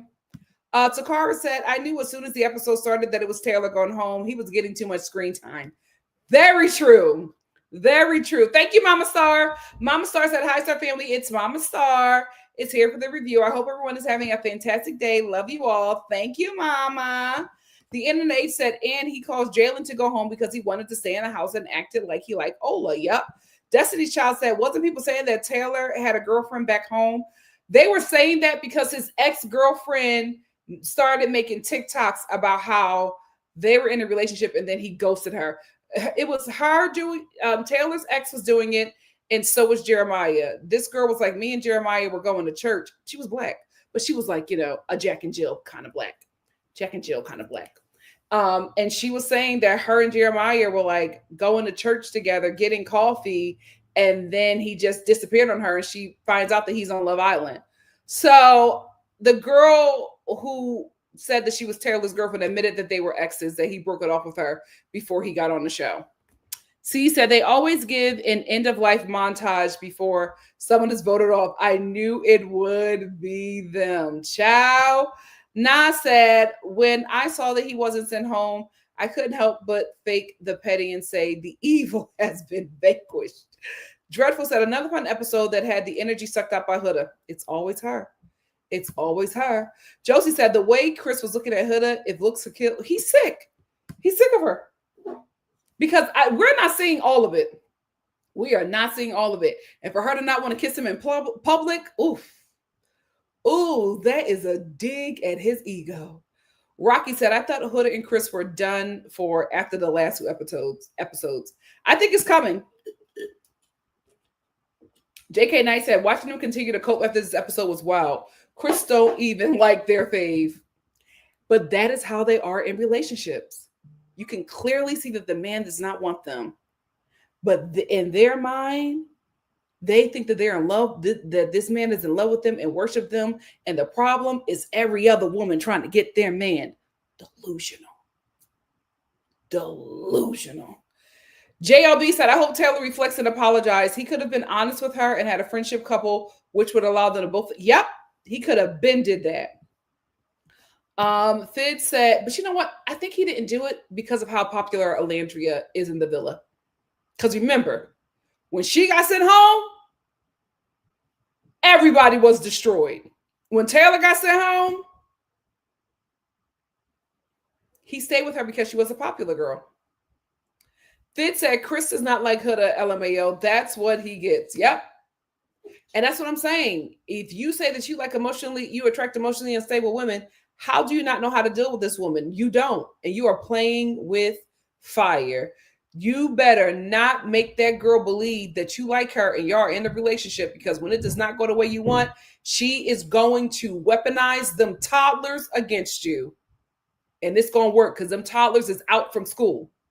So they ain't got nothing but time. Devonna said, I'm glad Taylor is gone now. Nick is going to turn up the heat. Claim your woman, Nick. I think, oh, that's so true. Because remember, Alandria was not comfortable pursuing Nick while Sierra was still in the villa. Maybe that was the same thing with Nick. Not that comfortable pursuing Alandria because Taylor was. I just feel like now that those two are gone, I think we're going to see a little difference there. I think we're going to see some kind of difference. Jude said, I think the decision between Nicolandrea, Taylor, and Clark was chef kiss. When the producers asked America to make a decision similar to stand on the business challenge, America chose Alandria. Absolutely. And I think when it's time for the Islanders to choose a couple to stay, it's going to be Iris and Pepe.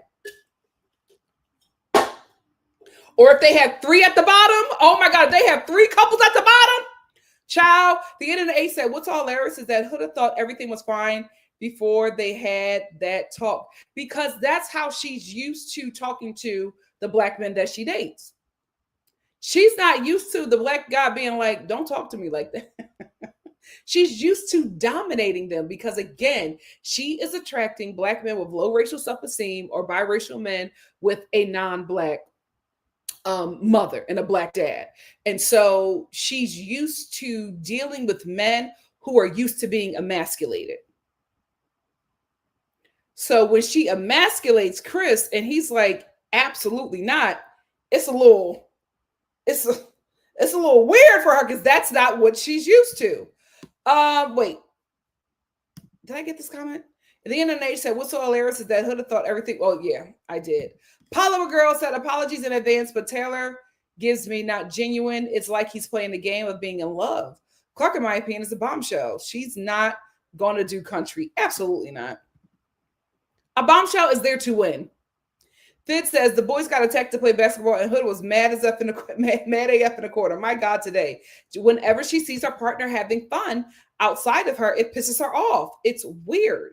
Pepe said, Huda must be beyond insufferable, if not even unemployed Chris, who thought he secured his next free housing couldn't do it anymore. So what are they not showing us? Child, what she is. It's like sadness. Stop. It's enough. Oh, it's too much. Nasby said, I think Clark may have made a better impression as an OG, but I don't think so. But I don't think she'd have made it to the end even as an OG, because I think she's just a reserved girl who enjoys being extroverted. I think so too. And I think that's why she was a bombshell and not an OG. Because everybody who's a bombshell is also somebody who auditioned to be an OG. Remember, Alandria was a bombshell for season 6. She couldn't make it because she was in Thailand. Josie said, did y'all notice how mad Huda looked when she found out that the boy, yep. And she's like, why don't we do something since they're doing that? And it's like, it's not a competition. What is going on in that home of yours? JK Knight said, the kids were saying Chris and Huda had the healthy, of course, they're kids. Guys, is this not a junior high relationship? Is this not a junior high relationship of that overly possessive girl in junior high who's always giving Bradley hickeys and crying when he doesn't give her attention, and Bradley is miserable, but he can't do anything because she gives him hand jobs and he's never felt that feeling before. So he's going to be miserable all the way till graduation until he gets to high school and break up with her, because he's going to go from a girl's hand to a girl's mouth. And that's when Bradley's life is going to be changed. She won't have a hold on him no more. That's exactly, they can relate to this coupling because it is a junior high relationship. I'm telling you, the worst thing that happened in that villa was Huda. The worst thing. That villa was never the same when Jeremiah was eliminated. It should have been Huda going home. Apollo Girl said, oh, Mama Star, Miss. She's going to change that name. I Am Also Production said it's actually weird how she has so many fans. Like, how could they not see she is the problem? They're children. They're children. And these children are the future. Ugh. Scooter says she really emasculates every black man. It's very odd because it's what she's used to. Though black men like that, and I'm not talking about interracial relationships, right? I'm talking about a very specific coupling. Black men who she's used to, who were low racial self-esteem, who are the guys that call themselves, snow bunny chasers and all of that stuff. Those kind of black men, when they get in relationships with non-black women, I hate to say it, it's like a slavery kink with them. Like, the women just emasculate them, treat them as property, and they take it because for them, they feel like being chosen by a non-black woman is as close as they will ever get to feeling how it feels to be a white man. So they will allow themselves to be treated so poorly just as long as they get the opportunity to enter into a non-black woman, because it makes them feel for that moment like a white man or it's close to a white man. They have, when I say low racial self-esteem, it's bad for them over there. Shannon Sharp, bad for him. Literally paying a 19-year-old to call him racial slurs. His mind is messed up. It's because a lot of them, we talk about this with dark-skinned black girls because I guess black women are just more open about it and really open about protecting dark-skinned black women because of the colorism and racism that we endure. We endure outside of our community and within our community. We don't do that with young black dark-skinned boys. And we need to, because these boys are growing up into men who absolutely hate themselves and are whoring themselves out to non-black women and expecting to be and wanting to be degraded because they hate themselves that much. It's scary over there. But those are the kind of black men that Huda is used to. So Chris is a problem for her. He is an absolute problem for her because he is not going along with the program because he is not a black man that doesn't date black women. It seems like black women are the women he's used to dating. I think he dates outside as well, but I don't think that he's the kind of black guy that's just like, I don't, I'm so, but I don't think he's a fetishy kind of black man. And I think that's what's stressing her out, is she can't control this one. I Am Awesome Production said, I can't wait for Jeremiah to address the love boner stuff at the reunion. I hope everyone watches the show before the reunion too and see how I hope they apologize to him. I hope they apologize to him. Totiana said, Huda can't even say they're giving her a bad edit. I feel like they were trying to give her a redemption arc, but she insists on being insufferable. I agree. Hey, it's Simone. What's up? Says Huda is a common denominator with these men. The way he looked at her at the elimination, I thought he was going to self-eliminate. Me too. Hey, Unique. That's what you are. Said he's a black man on TV talking to a non-black woman. The moment that Chris really gets her in check, people will attack him like they did Jeremiah. And I think he's aware of that. He was. You like being dominant. You do. You like being dominant. He was right. It was because the way he said it, we didn't listen. But he was right. Rocky said, I felt bad for Chris, a grace I rarely give to straight men. Same. He was trying so hard to be respectful. He was. Totiana said, when Ace minds his business, he's great TV. Absolutely. Kay said, Ace be acting like somebody's granddad is so funny. It really is. Mom, change her name. My mom said, Huda don't want Chris for real. She needs him to stay on the show. Absolutely. They're using each other. Nas said, Ace also looks on like a proud father when the other Islanders are sharing their connections. He's so happy, especially for Nicolandrea. Hey, Kimberly. Kimberly said, my opinion of Ace changed when I watched his dance videos. He teaches autistic people, people with disabilities, and Pakistani men to dance. It's endearing and funny. That's the thing. That's who Ace is. That stuff with Jeremiah wasn't his best look, or how he played in Shelly's face. Those two moments really tainted him this season. I hope he did enough to win the audience back. He won me back. Which was so weird. And I'm like, why did Chris pull her to help with Huda? Really weird. What are we not seeing? Megan said, Huda's logic made no sense. Yo, pop a cat in a room full of people, but you won't kiss him in front of sad people. Girl, ciao. Nicole said, I don't mind Ace now, but I still can't vote for him after he pushed Jeremiah off the show and gaslit Amaya. Understandable. Unpopular. Poliver said, unpopular. I'm still holding off on giving Ace full support. Scared he's going to run Shelly off after the show because he needs too much coddling. I will say that it is exhausting watching how much Shelly has to reassure him. But then I just look at it as he's 22. I don't think these two are cute. They're going to have to work out later in life. He's too young for her. Thid said, Clark it. I was like, Taylor, please hush. Nick don't need no advice from you on how to treat Alandria at all. At all. Somebody said Alandria is the mom of the villa. I agree. Wavy said the way Amaya handled the Huda Chris discussion was further confirmation that she does that baby talking thing on purpose. Oh, absolutely. A lot of women do that. Ladies, we have changed our voice to appear a certain way because, you know, for some of us, it's safe to do that, especially when talking to men. It's safe for us not to appear too intimidating or too smart because, you know, some men like to kill. So I have no problem with her doing what works for her. We should have had dates instead of this basketball game. She absolutely is the villa auntie or the fun cousin. We got another super chat. We got two. We got three.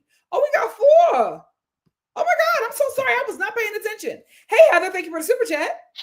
Heather said, I don't support multiple bodies, but if it's Nick and Ola, right? Because I'm just like, he can't give her 40 seconds. Chocolate Sooner, thank you for the super chat. Chocolate Sooner said, I was grossed out by Amaya's shoes on the bed, much less than with the public hunching. C's, thank you for the super chat. C said, as a Gen Z, we don't know how to date, especially without sex. Oh, we got to fix that. We got to fix that because it seems like the only one suffering in that dynamic is the women. Kimberly, thank you for the super chat. Kimberly said, I've got nothing to say. Just wanted to give you this. Oh, Kimberly, I love you. Thank you for being here. Kingdom said, were they trying to get an NBA sponsorship? They don't need it. The NBA and the NFL, Team Nicolandrea. Ashley said the basketball game took way too much of the episode unnecessarily. Yeah, I thought it was cute. They should have been on dates. Nas says, puts on tinfoil hat. They kept the girls cooped up so they can continue to drive them stir crazy. Whatever it was weird. It was weird. Silk said Taylor shouldn't be giving advice on Ola to Nick because he never made her feel secure in the first place. I agree. Tia B said, I want Taylor to explain why he didn't tell Alandria he didn't like her in 2 weeks. Both of their journeys could have been different. He robbed her and himself of a journey. The Internet H said, Taylor said she likes crispy edges on her pancakes. And Nick said he makes sure he does it every single time for her. Yeah, Nick was just like, I don't need no help. I've been doing it. Titanium said, we need more Nicolandrea as well as other couples. We're voting without a lot of new information. I agree with that as well. Hey, Megan. Megan said, honestly, I think Ola is just scared to be all my man again after the whole Taylor situation. Keep in mind, it's only been 4 or 5 days since she cussed him out. Very true. The Holistic Doc, hey, said, that's what I don't like about Taylor. Happy for Taylor and Clark, but he was wrong. I agree. Titanium said Taylor knew because he asked Nick not to. Everybody's saying that. I hope that's confirmed or debunked at the reunion.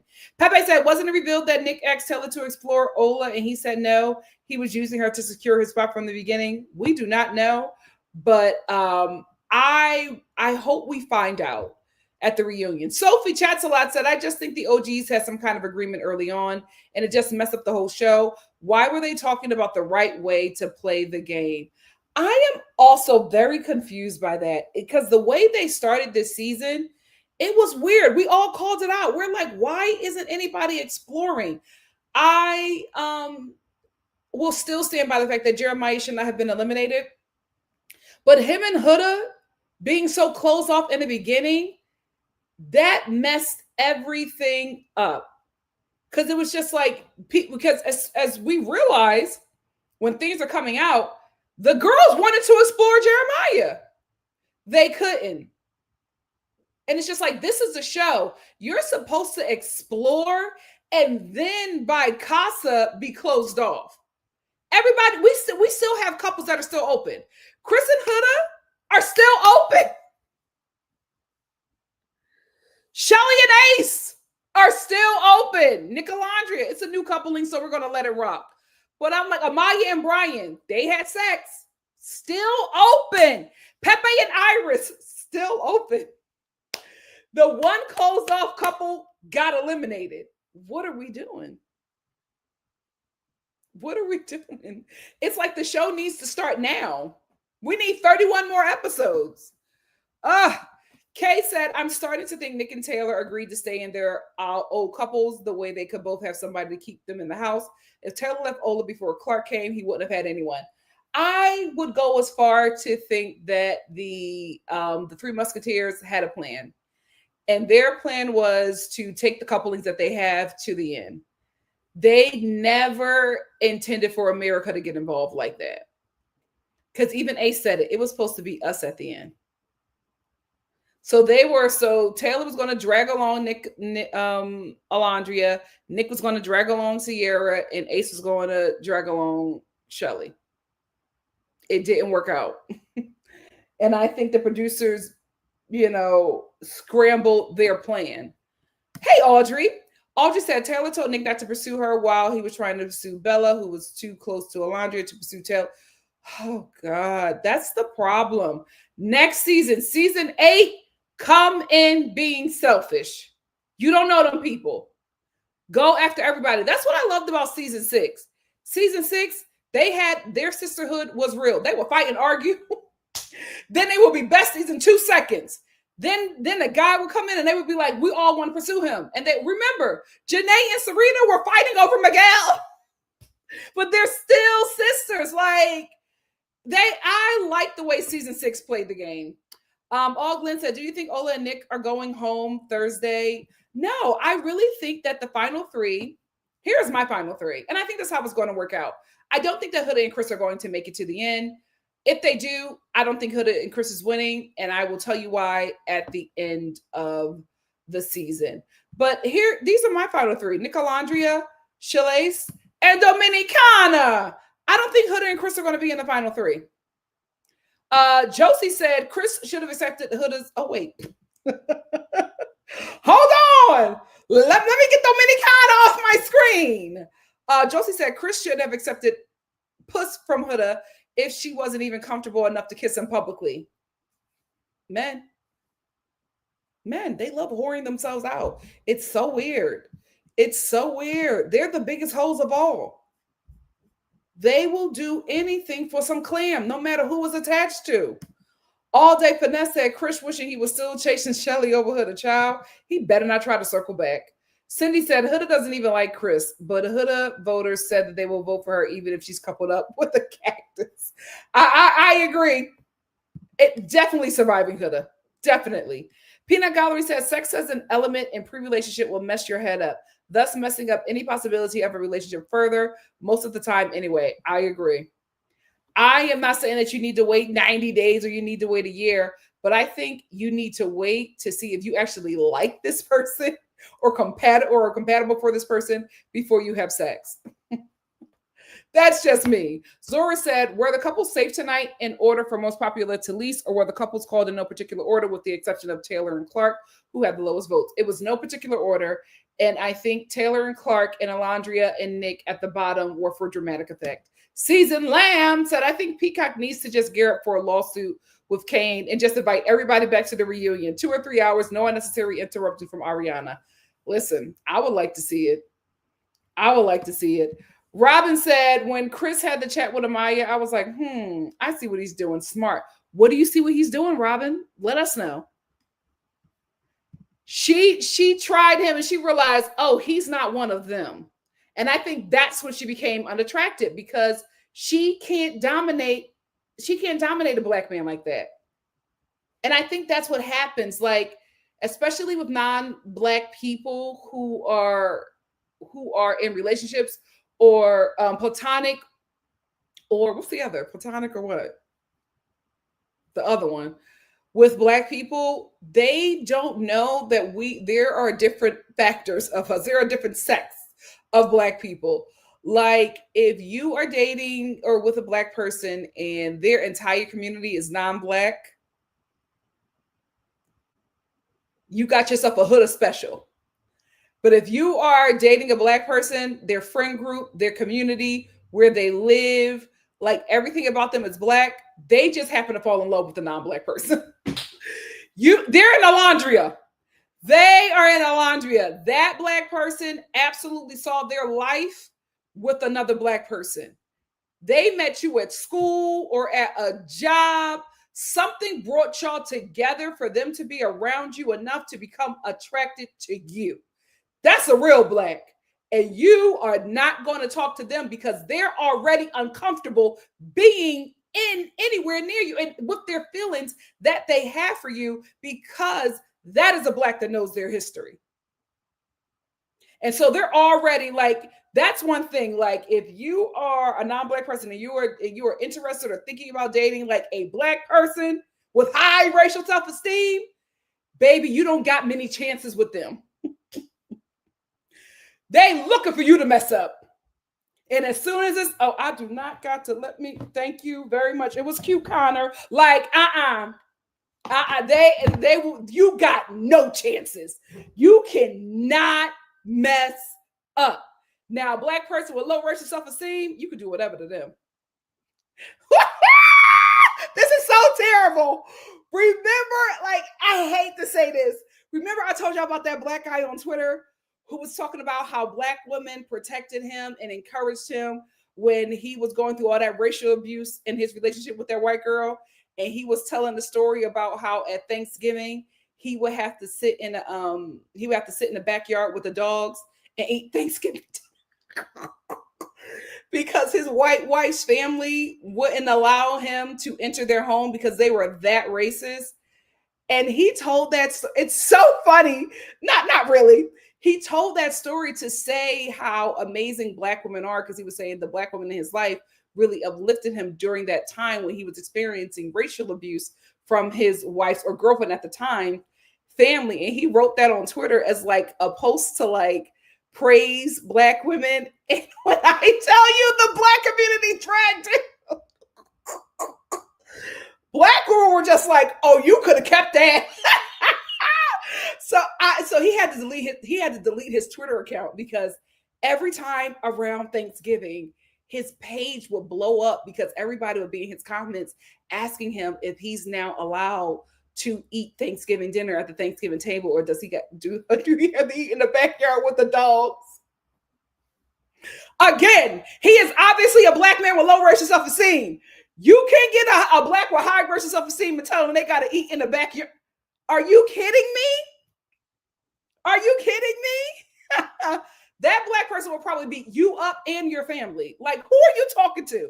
Who are you playing with? And then they're going to leave, call their family, and their family is going to come back and jump you because they've been looking. They've been looking for you to mess up. So you just, she listen, Huda realized, oh, this one got a real black mama. All day Finesse said, I think she thinks people were jealous of her being affectionate to Jeremiah, which is why he was sit home. That girl is so lost. I think that's the excuse she's making.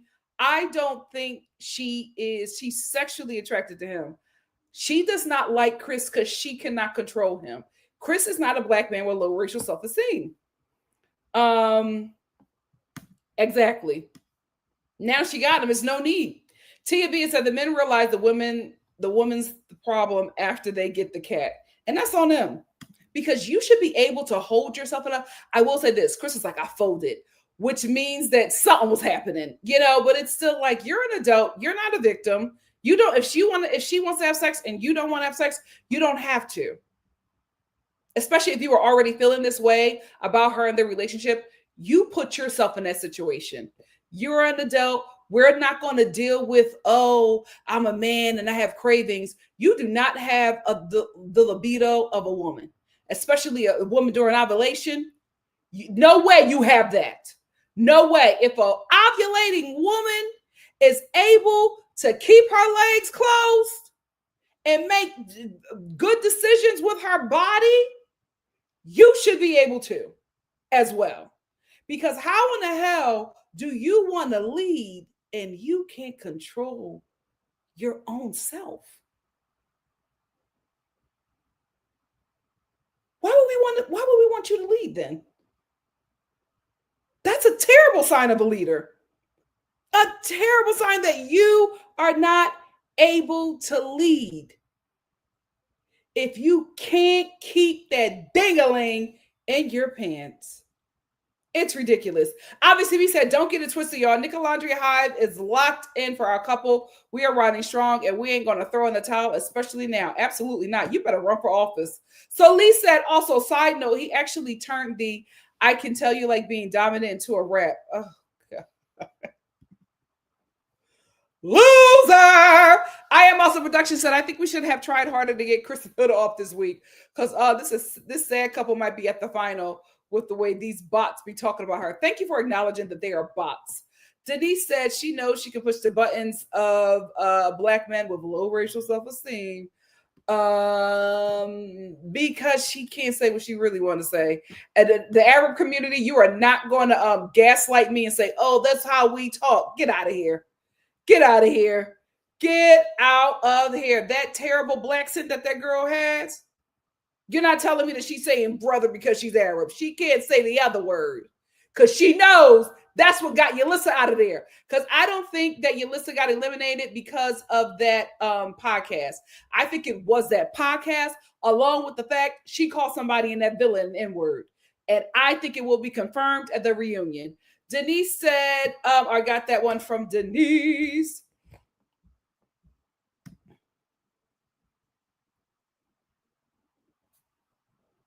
And I know which parent is white. I'm telling you, I live in LA. I know what I'm talking about. Yes, guys, please make sure you let me put it on. Let me put it on. Mama, I'll put it on. Please make sure you like the video. Thank you so much, Mama. I don't think she's winning. Takara said, do you understand how irritated the scammer has to be to give up on the scam? She's stressing him out. Unique said, I'm thinking that in Huda's culture, women are dominated, and the result, she's bucking the system and being dominant before they can get to dominate her. That might be true.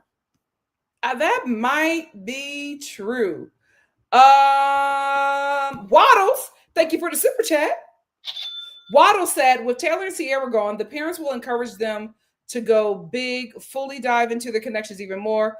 Ola needs to get her flirt on, hopefully. But it seems like both set of parents love them together. Hey, Mikavel 16, thank you for the super chat. Zora, thank you for the super chat. Zora said, excuse my messiness, but which person would 25-year-old Nikki have been open to if you have been on Love Island? Oh, 25-year-old Nikki was a swirler. I would have been with Nick. I probably would have absolutely folded for Chris. But after a couple of conversations with Chris, I would have circled back to Nick. Yeah. Yep. That's what 25-year-old Nikki would have done. Ciao. What a time to be alive. That's why I'm just like, Huda, you're wasting your time, girl. It goes so quick. Opulent said JD could have had a good comeback if he wasn't so corny on Instant TikTok. Absolutely. And during that meetup with Yelissa, Totiana said Alandria still seems a bit reserved about Nick. I want her to lean in and be more vulnerable emotionally with him because he really likes her. Guys, I feel like this is her first white guy. You gotta, for those of us who have been there, it takes a moment. It takes, yeah. Nick has to groom himself like a black man. Once he gets that, he got her. I think it's starting to happen. Ashley said something seemed off between Nicolandrea this episode. Maybe it's the editing. Well, I think it's the editing. I don't think they wanted to get a lot of Nicolandrea because this was Taylor's last video. Last episode. Lavender Girl said, I think Huda would be like this with everyone. She needs a therapist to figure out why. I agree, Lavender Girl. I think she was like that with the men in her community and it didn't work. I think the men in her community was just like, absolutely not. Who are you talking to? That happens a lot with people who make somebody who is not of their community their preference.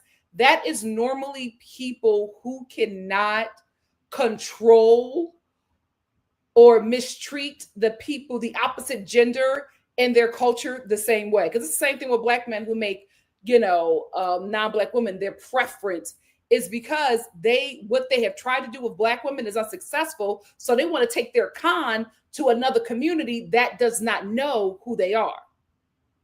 It never works. So I think that's the same thing that happened with her. She tried to be this way with the men in her community, and the men in her community was just like, who you talking to? You better find somebody else to play with. And she did. Black men. Obviously, me said it's editing for sure. We're not getting everything of Nicolandrea. They're getting the Leah and Miguel edit. I feel that way too. Jude said, why do they do the Leah and Miguel edit? Because they're probably going to spend the rest of the season focusing on people who they think will be the winners. Denise said, Alandria has been embarrassed on international TV and she needs to feel safe to let go. I think Nick will be able to make her feel safe. I agree.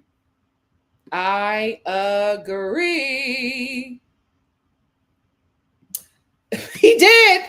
He said, I want y'all to watch this to make sure I'm not crazy. But again, I can see why Huda was just like, what's going on? And didn't feel comfortable to talk.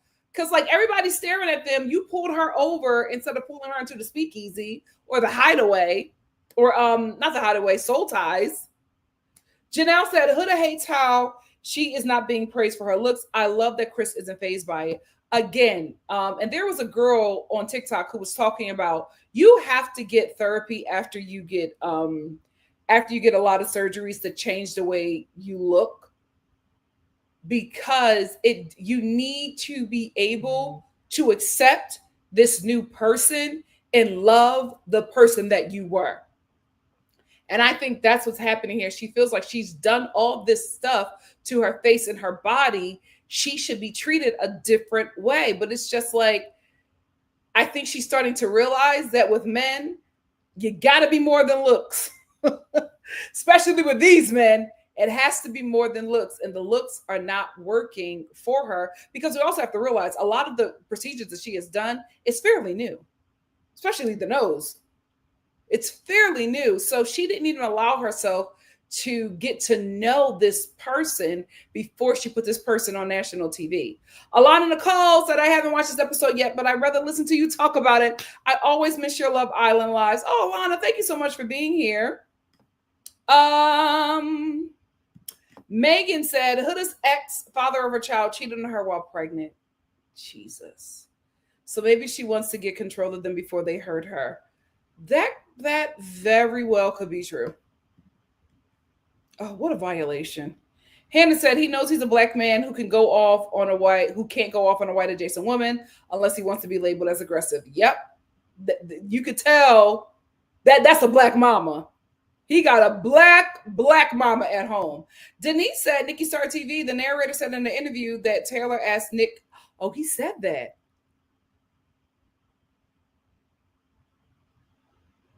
Awful. Oh, that's awful. Oh, that's awful. Audrey said Jeremiah and Co must have been really out of the loop to not see a Nicolandrea connection. Some are saying that the cast seemed sad about Sierra and that they were at the pool, and that they were at the pool. They were told to act happy.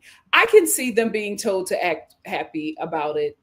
They've been together for a very long time. That's what I'm saying. All these fan bases are fighting. These people are going to be friends. What are y'all going to do when Huda is hanging out with Shelly and Alandria? What are y'all going to do when, oh, you know what? If Huda chastises her followers about Shelly and Alandria, ooh, they're going to rip her to shreds. I would never want a fan base like that. Megan said, Chris said something during the first talk when he was walking away that was muted. Did anybody catch that? I did not. What do you think he said? That's why I'm like, why would you sleep with her? You do not date, you do not attract emotionally unstable women. You do not know how to deal with them. Peyton said, LOL, he's ready for Taylor to get out of his way. You saw how he looked when Taylor tried giving him advice. I love this. I love Clarkett. I love it. Cece said this episode and last definitely showed that Huda hasn't changed at all. She hasn't. She's just dealing with a different kind of black guy. Scooter said, who cares about how many followers she has? Please. People are making it a big deal because unfortunately followers mean something. Unfortunately, followers mean something because it means that you can hold the audience. But a lot of people do not know that these followers are bots, and these followers are also people who are only following her to spite somebody else. It's a dangerous fan base to have. Hannah said, I'm so glad neither Shelly nor Alandria were the ones talking to Huda. She tried with them dry tears with Amaya, but she knew it wouldn't work on her. Me too. I was glad that she went to somebody else. Spency said, I feel like Huda doesn't like him as much as she doesn't. She doesn't. Ed said, if Sierra picked TJ would still be going home. So I don't think she did it to break them up. Probably. Kim Boss said, I knew they were going to keep Pepe and Iris. I had a feeling that they did not want the show to be too black. I can see that as well, but I also think that Taylor was voted out. I did not think that he was safe because he made no effort to fix it with Alandria. If he did, I think he would have been safe. Cindy says she doesn't like Chris like she did Jeremiah. He was just a way to stay in the villa. I think so too. B. Nichols said it's the last week in the villa and she's worried about looking too closed off. Give me a break. But listen, we don't have anybody closed off in the end. This is going to be the first time in Love Island history that we do not have a closed off any closed off couples in the end. Like, are they all going to rush to close off the next episode? It's crazy. Spencer said, and calling the room filled with people more private to have sex with him is insane. She doesn't know what to say. She cannot say, I don't want to be with you. Because Huda needs to be with a brother she can control. She can't control Chris. Cece said she was putting Chris on a pedestal saying he's perfect. Girl, no one is perfect, especially a man. Oh, she was saying that before he challenged her. Now, absolutely. Yes. She saw that she can control him. She can't control Chris. Kate said Huda wants black, but not too black. There you go. There you go. There you go. I think so too. I think she is very different. He's very different for her, and he's too alpha. I agree. He did. He felt so bad. He was like, you won't kiss me in public. You don't want anybody else to see. Tatiana said, Huda wants an ambiguous model type. She wants a black man that doesn't date black women like Jeremiah. Remember, he wanted Shelly first. I agree.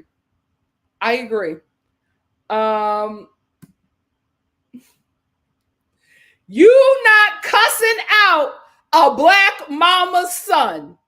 That ain't happening. Zora said, Chris should self-eliminate. If he lays with her again after him feeling used sexually, it'll look wild. It will. Hannah said, Huda wanted to make the other islanders the villain who caused the breakup of her and Jeremiah. She got to stop with the victimhood and take responsibility for her actions. I agree. Now, listen, I think Jeremiah being eliminated was absolute gameplay, and the islanders interfering was absolute gameplay. Nobody forced her to disrespect and mentally, verbally, and almost got physical abuse Jeremiah. Nobody told her to do that. That was all her. Now, we can blame Ace for what Ace did, but baby, you take the cake. Alana said she wants somebody she can walk over. Yes, because she could not do that with the men of her culture. That is what's happening here. You think Huda can treat an Arab man like that? Chow cheese. Unique said, if Huda's humping around people, then she can kiss him outside in front of those same people because that excuse she gave was trash. Like, hello, can you hear you? Yep. Obviously, me said Jeremiah actually gets very uncomfortable when he discusses Nicolandrea. He don't even like talking about black women being desired. Well, we know his makeup. Denise said, I think Huda thought she'd be able to keep their intimacy a secret. She walked off as soon as he said something about sex. I don't think that, because how do you think that you can keep your intimacy a secret and you're having sex on camera? I Am Also Production said, I feel like Jeremiah was too good for her, even though he seems to only date Afro-Latinos. And he's biracial. Ain't that something? It's so weird. Shay said, I think she also but guys, Jeremiah's last girlfriend was black. She was fully black. She was just white. So I don't know. Shay said, I think she also feels silly that Shelly was his preference. They don't want a black woman as competition. They want the blacks that don't date black women. Yeah. because that it's easy for you to walk over them, as we see. Takara said, intimate and private, like they can't hear you in a room full of people. Child, if they can hear you snore, they can hear you smash. Paula said, Jeremiah is a gentle soul. I'm glad the ancestors helped him by getting him dumped and away from that emotional vampire. I don't know who was the ancestors, but I'm glad he got out of that villa. Fid said, saying that sex in a room full of people is private is insane. She was trying to make sense of something because she cannot tell him that she doesn't want to be with him. I Am Production says, shoot, I've done some toxic things, but I've done enough self-reflection to not vote for it. Yeah, those people are still in it. Sometimes you grow out of it, sometimes you don't. Destiny's Child said, it's interesting that Huda never told the other girls she slept with Chris. I can see her wanting to keep that private. Chris, Cece said, getting voted out and closing off the same episode is so funny. I'm sorry. He thought he had it in the bag. Taylor was gagged. Oh, his TikTok lives are going to be a mess. Jasmine said, no weapon formed against Alandria shall prosper. Kate said, honestly, last episode was so fun and black that I forgot it was also for a white audience until they said Iris and Pepe were safe today. Paula Girl said, Nikki, I didn't know who was going home. I almost turned the TV off. Oh, I knew it was Taylor because these are votes from before, guys. And everybody was still mad at that fool. Nicole said, yes, I think Nick and Alandria were way up in the votes. They just wanted to create tension with Taylor and Clark. Absolutely. It's a TV show. They have to create suspense. Lucy said, Taylor's performative. He was trying to convince us viewers how much he really liked Clark, aka trying to save himself from being voted last again, when he really should have been showing how much he was sorry for leading Alandria on. That's the PPG. You are right. That is the PPG. We got PPG in a different format. Fid said, I saw Nick's mom and sister at the airport heading to Fiji. So thankfully, I saw that on TikTok earlier today because my nerves were still bad. Oh, I love that. Oh my gosh. Lucy said, as soon as he saw it was between him and Clark versus Nick and Alandria, his body language gave he knew he was going home. Yeah, he knew. Oh, that fit was cute. Unique said, the Nina, Ace, the Pinta, Nick, and the Santa Maria Taylor will sail again. The Columbus brothers, indeed. Oh, they are boys for life.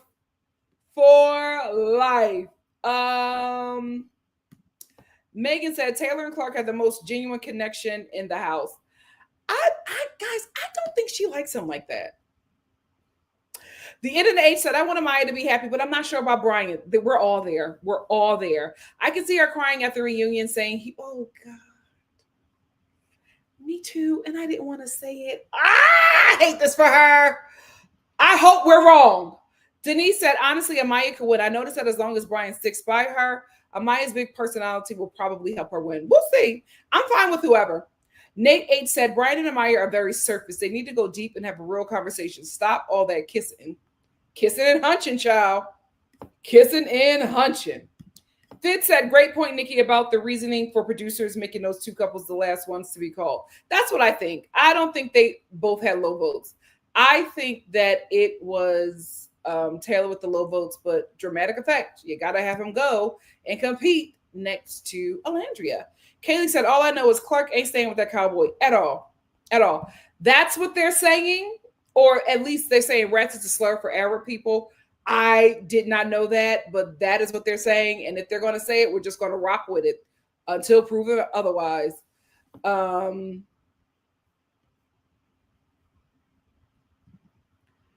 They are already dragging beyond the villa. Did y'all see Janae's live with Rob and that other boy, the British dude? She was talking about how she didn't like filming Beyond the Villa because she didn't like how the show edited everything and she didn't like the producers. I was under the impression that they didn't like the producers from season 6, so they got new producers. But she was saying the season 6 producers are not the Beyond the Villa producers, and she wished that they would have had the season 6 producers instead of the new producers that they got for Beyond the Villa. And you know what? I agree. I agree, because that Beyond the Villa does not look good. Audrey said, Janae said on Keke Palmer's show that her and Kenny talk much about God, so that's why they probably weren't shown like Ace praying every night. So that's probably why Chase wouldn't want the hideaway. Oh, child, not Ace being saved. Haya said, Chris is honestly right. Huda ain't giving the affection he deserves. Oh, I agree. Ebenezer said Chris can't even pretend for one more week. He can't. It's like Chris, a couple more episodes, and he wants to go. He wants to go. Haya said Chris is honestly right. Huda ain't giving the. Oh, I got that one. JK said the show saw Shalace at the bottom and said suddenly it's an Islander vote. Alexis, that's true. I'm telling you, they're doing this way because I'm gonna tell you why. Chris and Huda are not winning.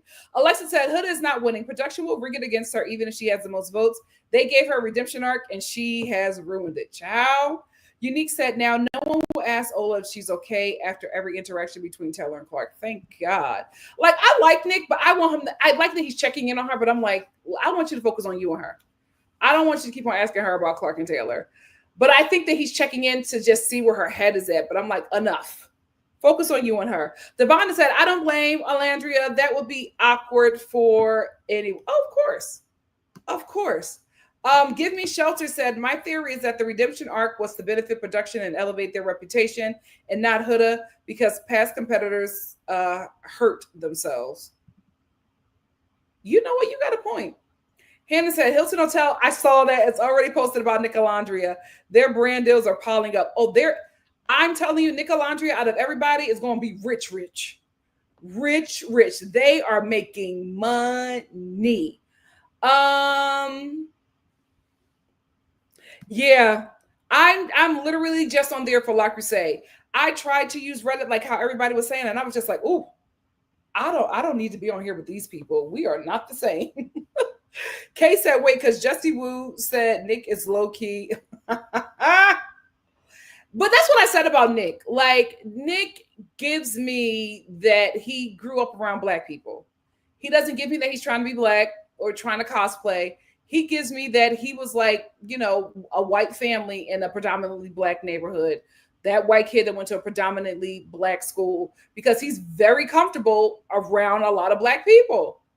Very, very comfortable. Like this, Nick is the kind of guy that I would want for a Black woman who would date interracially, because I think that is a white guy that would see her. That is a white guy that would protect her. And I think that he would be a white guy that would be a good dad for a biracial kid, because I absolutely think that he would make sure to involve his brothers, his community of Black men, to help him with his child. He's a good egg. He's a good egg. Opulent said, having a good Reddit feed is an art form, I tell you. That site scares me to this day. So many weirdos. Yeah. I go on there for like we say, and I said, I don't do nothing else. I tried it, and I said, it's demonic over here. Carrie said, I love seeing Nick and Alandria go after each other more. Hands and sounds the worst. What, Carrie?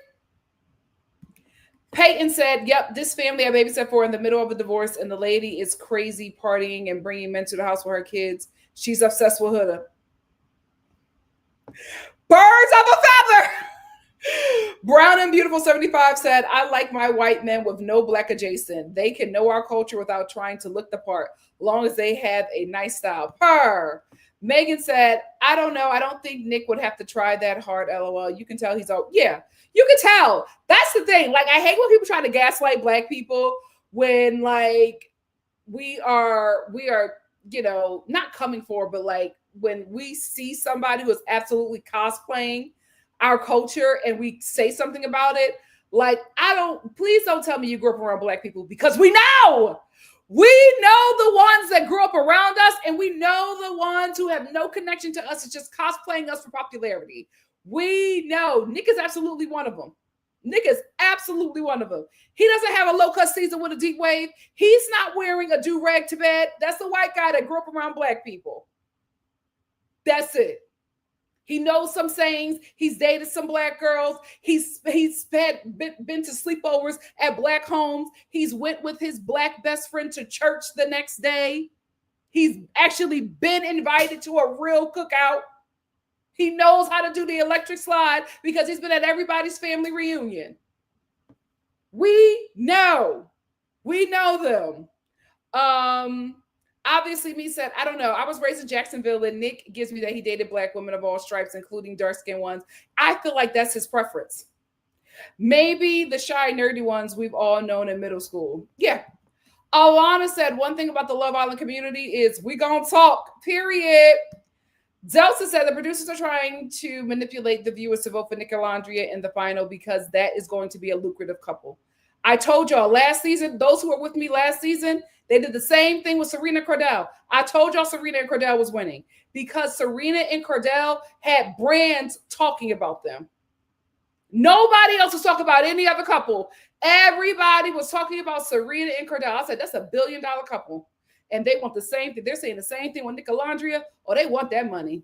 Justin Vina said, Nick wearing Ola's necklace. I saw that. I want to see more of that. I want to see them exchanging necklaces. Like, I love that. The NNH said Nick and Ola were the top and Taylor and Clark were at the bottom. That's exactly what I think happened. But they can't tell us who's winning. Bonnie said, yeah, a lot of Michelangelo was only at the bottom for suspense. They said in no particular order. And then when they got down to the last two, they directly said who had the lowest votes was Clark and Taylor. Yep. Thank you for listening. Thank you for listening. That's why I know that America is not affecting the vote for Thursday's episode. The Islanders are voting off a couple, and I think it's Chris and Huda. Or they're going to save a couple, and it's probably going to be Iris and Pepe.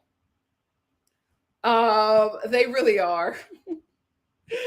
Be Yourself said Taylor was messing with Ola. Otherwise, he would have won hands down. I don't think he would have won, but I think he would have been in the final three. Ashley said, I really hope Taylor leaving will help Ola loosen up to him. He's trying hard, but she's just not giving him much. I actually think she is because they are wearing each other's necklace. Like Nick is wearing a necklace that Alandria gave him. Why didn't we see that? They're opening up. She's still backing it up on him. Audrey said, I like seeing Serena close to Kendall. Like seeing Serena close to Kendall, how he betrayed. She was by him with Casa. Janae talking to Kendall after seeing him corner Serena. I understand not seeing Ola and Austin be besties. Absolutely. Me and my mom were just looking at Christmas trees. This is our season, baby. This is our season. Kirby said, I love Halloween, but I have no Halloween loving friends. I'm trying to get into it because I'm a Hallelujah kid. I'm trying to get into it. My family is warming up to it, but like I've never celebrated Halloween.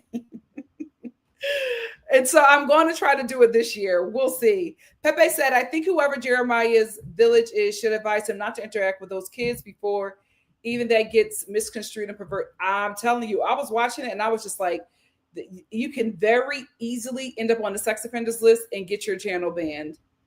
Do not talk to those kids. It is not smart. B. Nickel said, I'm voting for Nicolandrea because I honestly respect all the hard work obviously me has done and should be rewarding. Yes. Great. Said it's definitely not a poll revealing couple. Nicolandrea cannot be second to last. They're not.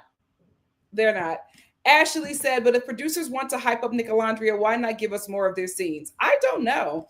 Rachel said, guys, I love Nicolandrea so much. The chemistry is mad. I agree.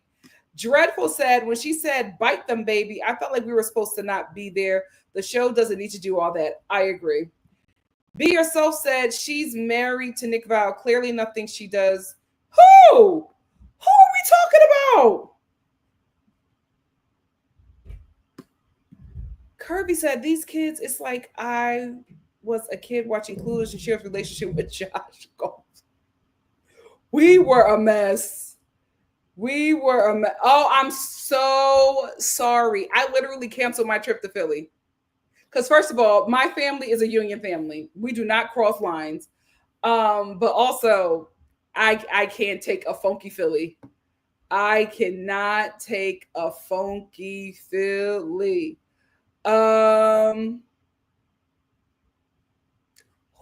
we talking about? Child, who are we talking? Y'all are dragging some white woman. Ed said to play devil's advocate. Oh, nobody needs to advocate for the devil. Ola and Shelly may have given it up, but production didn't catch it. They would have. There's no way. There's no way they're going to make black women look chaste on TV. Serena and Cordell were physical, but we didn't know until Serena confirmed it. But Serena never said that they had sex. Serena said that there was some heavy petting. So I was like, oh, they grinding and playing with genitalia. Opulent said, I had a bestie who was a Huda, waited for her to get out of jail. Oh, God. Oh, Lord. Oh, I ain't never been that deep in with a Huda. Crazy. Like, we got to be honest, y'all. That's crazy. That's crazy. Let's get the likes up, Star family. Shay said, I feel bad because Brian, I hope not, y'all. I hope not. I hope not.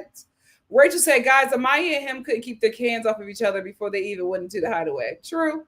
Janelle said, born in 1995. I've never heard someone say that other than in movies. What am I? What did I say? Cece said, yes, I was told. Oh, okay. Cece said, I was told that by my mom, especially when you have a Huda in the mix. Yes, the grandmom is the baby. The grandmom is the baby. Your grandmother ain't never say that. 95. Oh, you're a baby millennial. You're a baby millennial.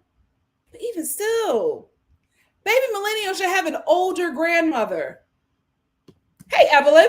Evelyn said, I see the attraction Nick has for Ola, but I don't see the same from Ola. I love Amaya, getting my vote. Love her.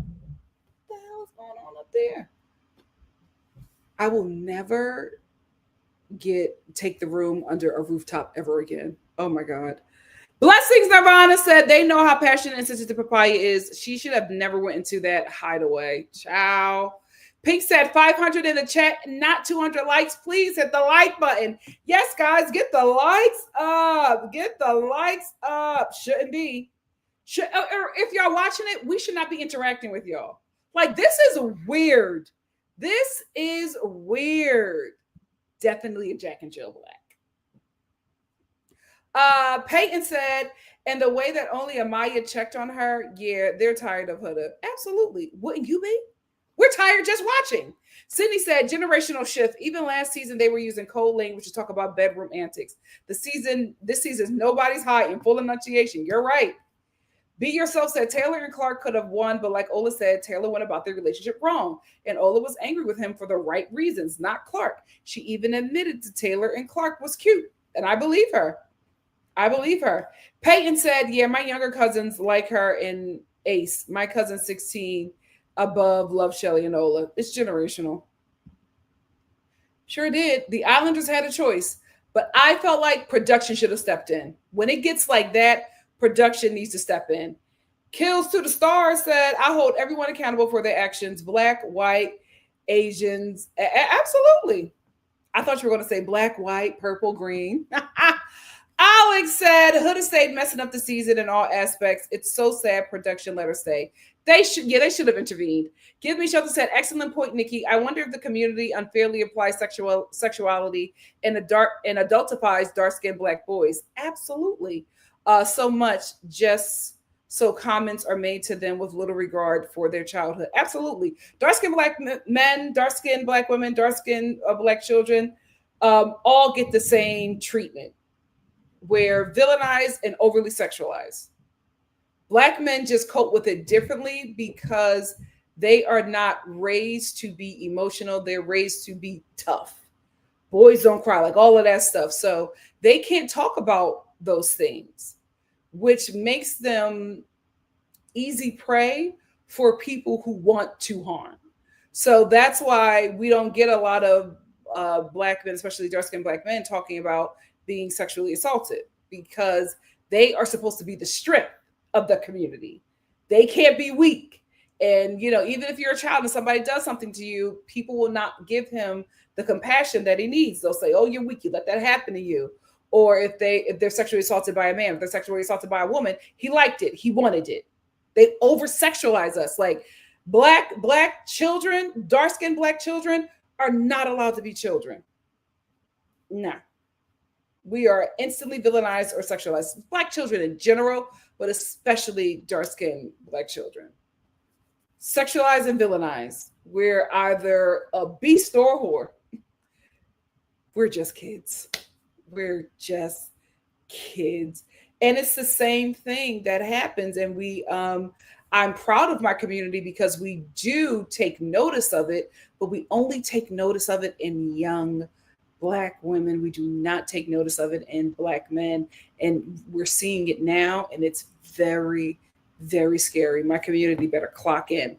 It is very scary what's happening to our men. Audrey said, Cass messed up. Huda equals Casa. Jeremiah equals Bombshell. Taylor equals Casa. Jalen equals Villa. Chris equals Bombshell with Adriana or something. So the girls and Shelly could have put Ace in his place for balance. They could have, but I think they were just gaming far too hard and just messed it up. Cece said the girls are probably tired of hearing about Huda and her issues.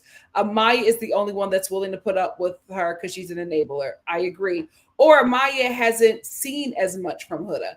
Cece said, as someone in Gen Z, it's really the men. They don't know how to connect emotionally and intimately without sex. It's frustrating. Well, here's the thing. With millennial men, especially elder millennial men, porn hasn't rotted them as much as it has rotted Gen Z, because we grew up with the internet as like everybody was afraid. Millennials, remember Y2K and everything? We were afraid of the internet, so we weren't on it like that.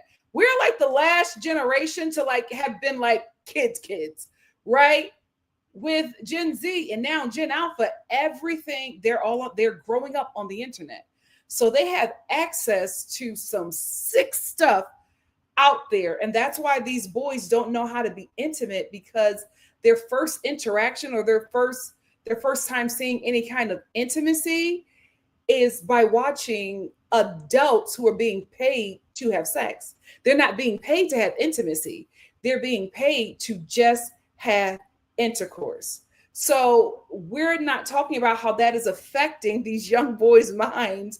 And now they're growing into men and trying to be in relationships with women who are not porn stars.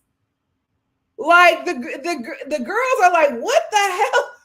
What are you doing? Like, but they don't know. They don't know because they've literally grown up on the internet. I am afraid for Gen Alpha. I'm afraid for them.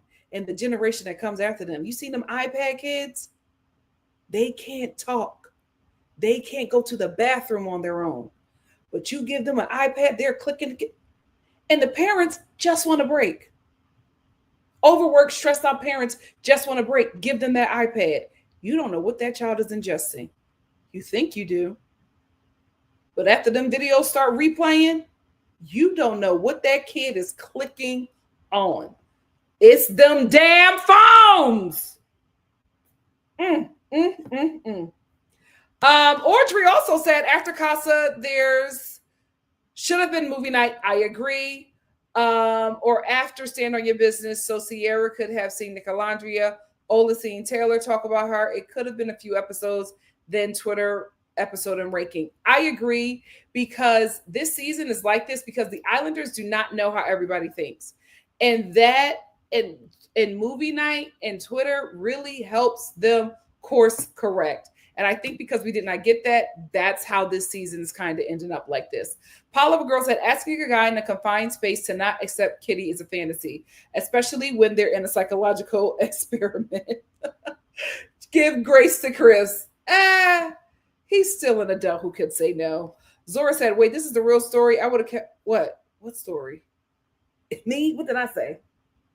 Child, what did I say? Oh, yes. Yes, it's a real story. And he had to delete his Twitter account because every Thanksgiving, it was like a tradition. He had to delete it. Rachel said, y'all, I want your opinion. Am I wrong for feeling that I want more effort from Alandria? I love their couple. I'm Nicolandrea day one, so I feel split. I don't think you're wrong on it, but I think that they are having intimacy. We're just not, they're having intimate moments. We're not seeing it. Why didn't we see them exchange? Why didn't we see Alandria give Nick a piece of her necklace? Why didn't we see Kaylee said, I'm sorry that freestyle low-key ate JD. Don't think you can rap now, though. I gotta listen to it. The Lux Explorer said Nikki production is not releasing Nicolandrea footage, and so many think they were at the bottom. I know they said in no particular order, but please vote Nicolandrea. Will do. Miss Brown Sugar said 25-year-old me would have been climbing that. Listen, that's the standard in the Black community. But after a couple of conversations, I would have been like, oh, this is not for me. Let me go back to Nick. Let me go back to that white boy worshiping me. Paula Girl said, just an FYI, Huda X seems like a solid person, a military vet, and a great dad. I think he's Middle Eastern too, not mixed. That hair, oh, that could be. That could be. I will say he was being a little messy in the beginning with Huda. He cleaned it up though. He cleaned it up. Edge said, I think something that Ola said in the villa points to her being with white men before. I think someone asked if Nick is her type. Yes, but remember she said, oh yeah, I kissed him first as soon as I saw him. That she can't say that she don't date white guys. Miss Persica said, Ola is cautious by nature. At least that's what we've seen. HBCU made Black women from the deep South. This is a big leap. Thank you. Reminds me of one of my girls who's now happily married to a white guy, but fought it hard. Absolutely. Like, that is a lot for her to take in, y'all. Lavender said, the show really is an anthropology for hot people, LOL. I appreciate your perspective. I haven't considered on these issues. Thank you so much, and thank you for being here. Betty said Jeremiah was too busy trying to survive being tormented by Hurricane Huda and not setting off her next crash out to notice anyone else's connections, especially since Jeremiah probably wasn't checking for non-foreigners. But you saw how he was when Adriana walked into that villa. Child. Cece said Jeremiah was shocked when he heard Nick say he thinks she's the most beautiful girl in the world. Like, why is that so hard to believe? Maybe because he didn't see it or because he doesn't believe it. Who knows? Alexis says, oh, are they? Listen, I'm going to just rock with it. Chris says, whoever wins may not split the money. And that's what concerns me. I feel like this season we'll get a split. If Brian don't split that money, lights for him. Peyton said, I think Leah didn't like the producers, which is why they had new ones for this show. They should have got the old ones because that preview was horrible. Peyton said NYX is also in every edit and TikTok videos for them too. They said they're trying to get a collab with her, but she's MIA and Fiji. Oh, she's going to do makeup. She's going to do swimwear. I'm happy for her. Megan said, I forgot Nick was the only Caucasian man in the villa until someone had put it out on TikTok earlier today. Guys, Pepe is still in. Pepe and Iris are still there. Y'all act like Pepe and Iris have been eliminated. Pepe is white. He's not even a spicy white. He's an OG conquistador. He is what white was before white was established. Blue Jay said, it seems all Iris and Pepe do is hunch. I'd rather a shallow but fun couple than another coupling where one of them is trying to escape. Same. Zora said, I'm going to be Megan for Halloween. Oh, that's so awesome. That's so cool.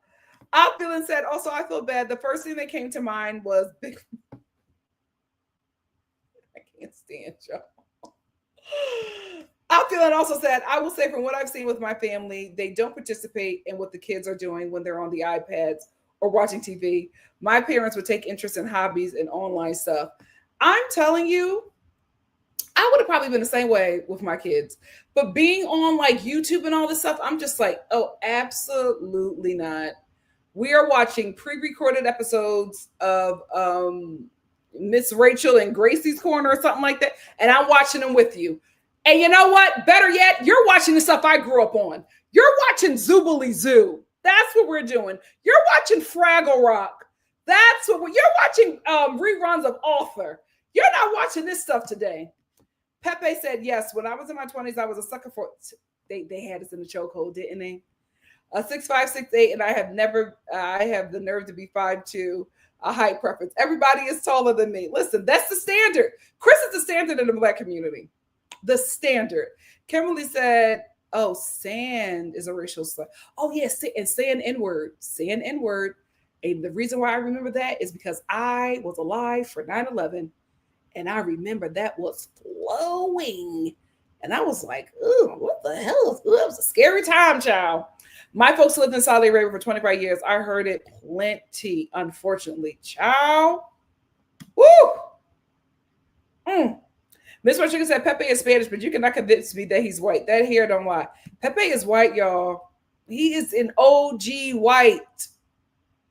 Cameron said, I'm so ready for Halloween. I'm going to be smoke from, oh my God. I think I'm going to do a Halloween live and not actually on Halloween. I want y'all to show me your outfits. That's going to be so cool.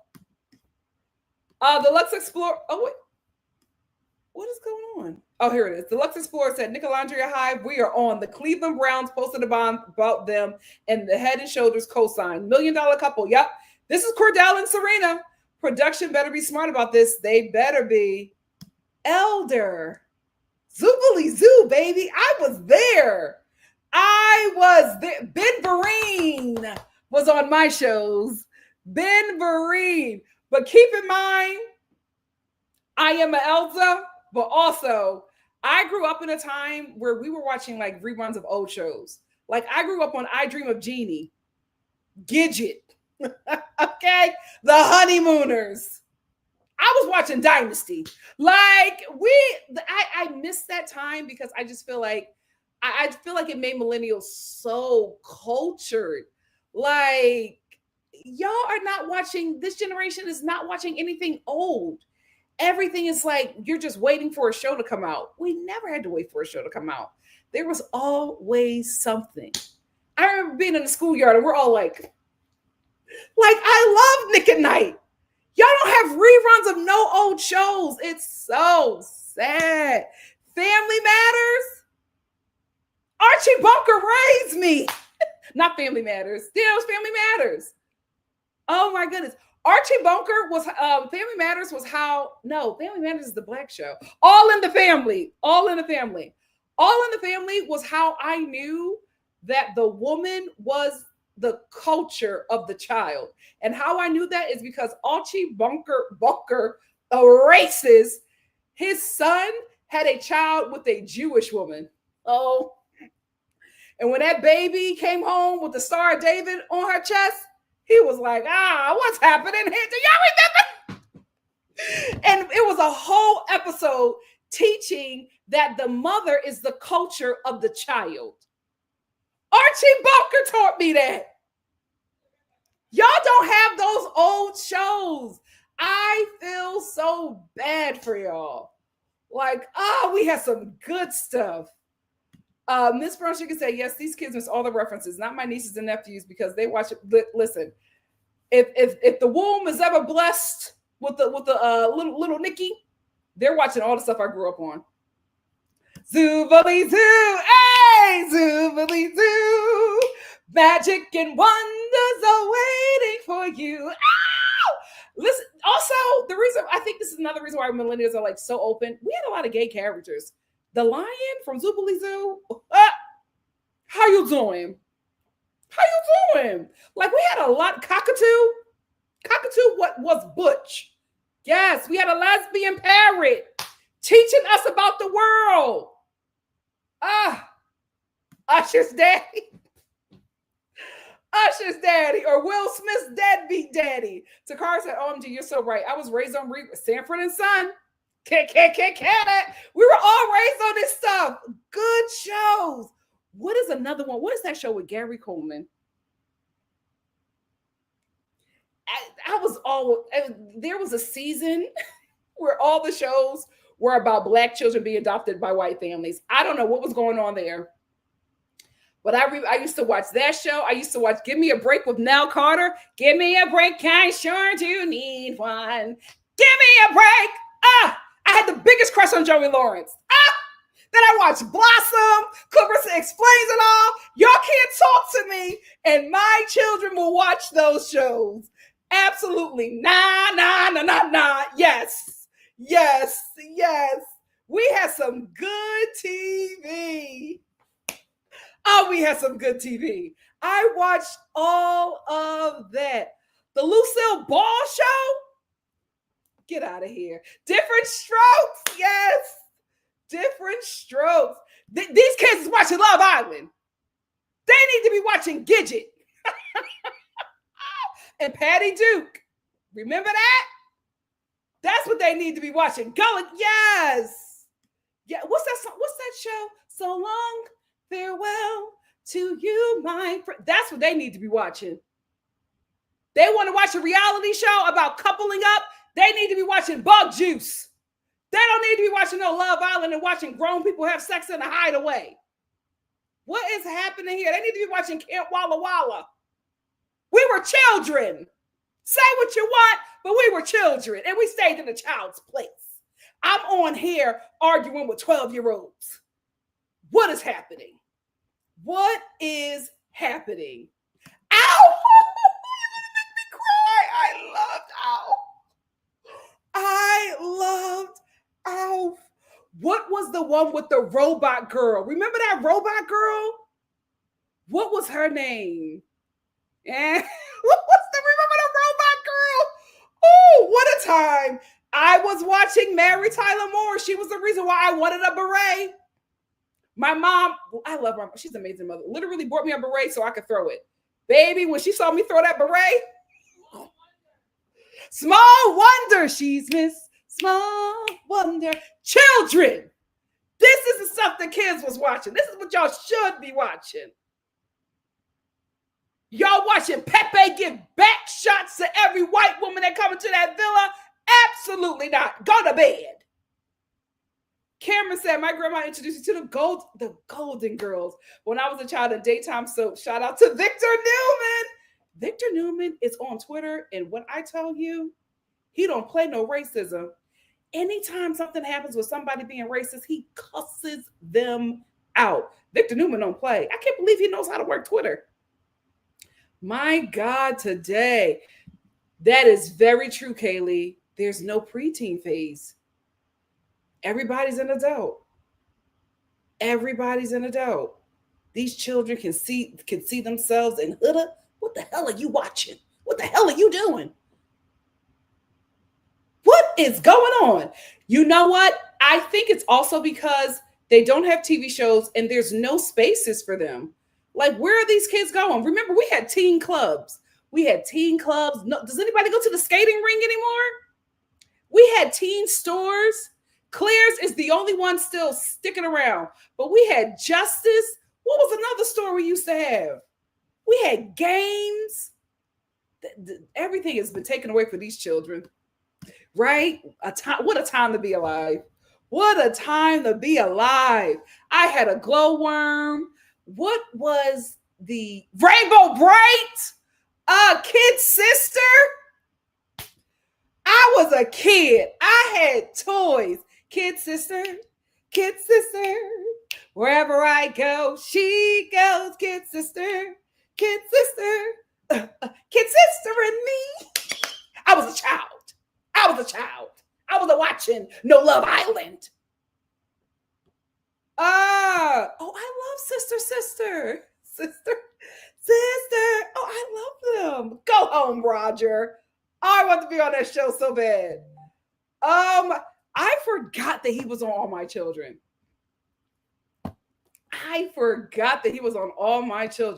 A great show. Vicky from Small Wonder. I wanted to be Punky Brewster. See? They don't have nothing.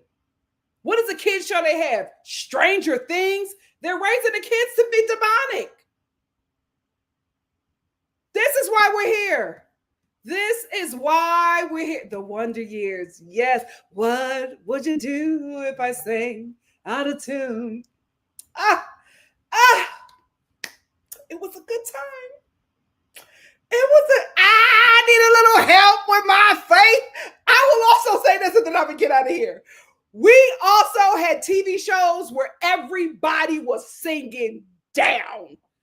Like everybody's intro, all the theme music. We had Aretha Franklin singing the theme songs. What was it? It was a thing. Oh, no. Amen. Yep. Shine out a light of heaven on. Shine on me while I'm out. Remember that? Shine on me, shine on me. We had some good shows. What a time. That's what them babies need. That's what them babies need. JLB said, I once made a song about the total war strategy for an AP history presentation using a tune from the nanny. Yes, lamb chop. This is the song that does it. You know what? This generation will call a show like that cringe. She taught us how to spell. Yes, it goes on and on, my friend. That's enough, guys. Some people started singing it, not knowing what it was, and they'll continue singing it forever just because. Oh, when children were children. Yes, was that the show? So long, farewell. Was that it? That heifer was flexible. I've tried to do that several times. Not working.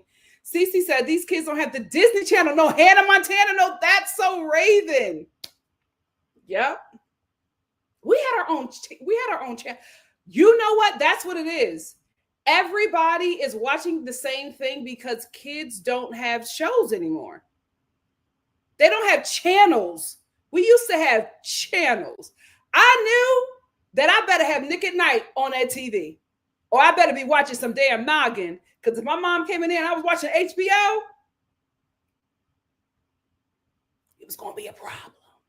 They don't have that. They don't have the Disney Channel. They don't have noggin. Was that a Canadian show? Was that a Canadian network? I felt like those shows were real Canadian. That's when I discovered Ryan Reynolds, when he was in that soap opera. Ryan Reynolds has been acting since I was a child. Yep, that's exactly why. They don't have no place to go. They don't have no place to go. What were we wearing? Was it? No, that's Wet Seal.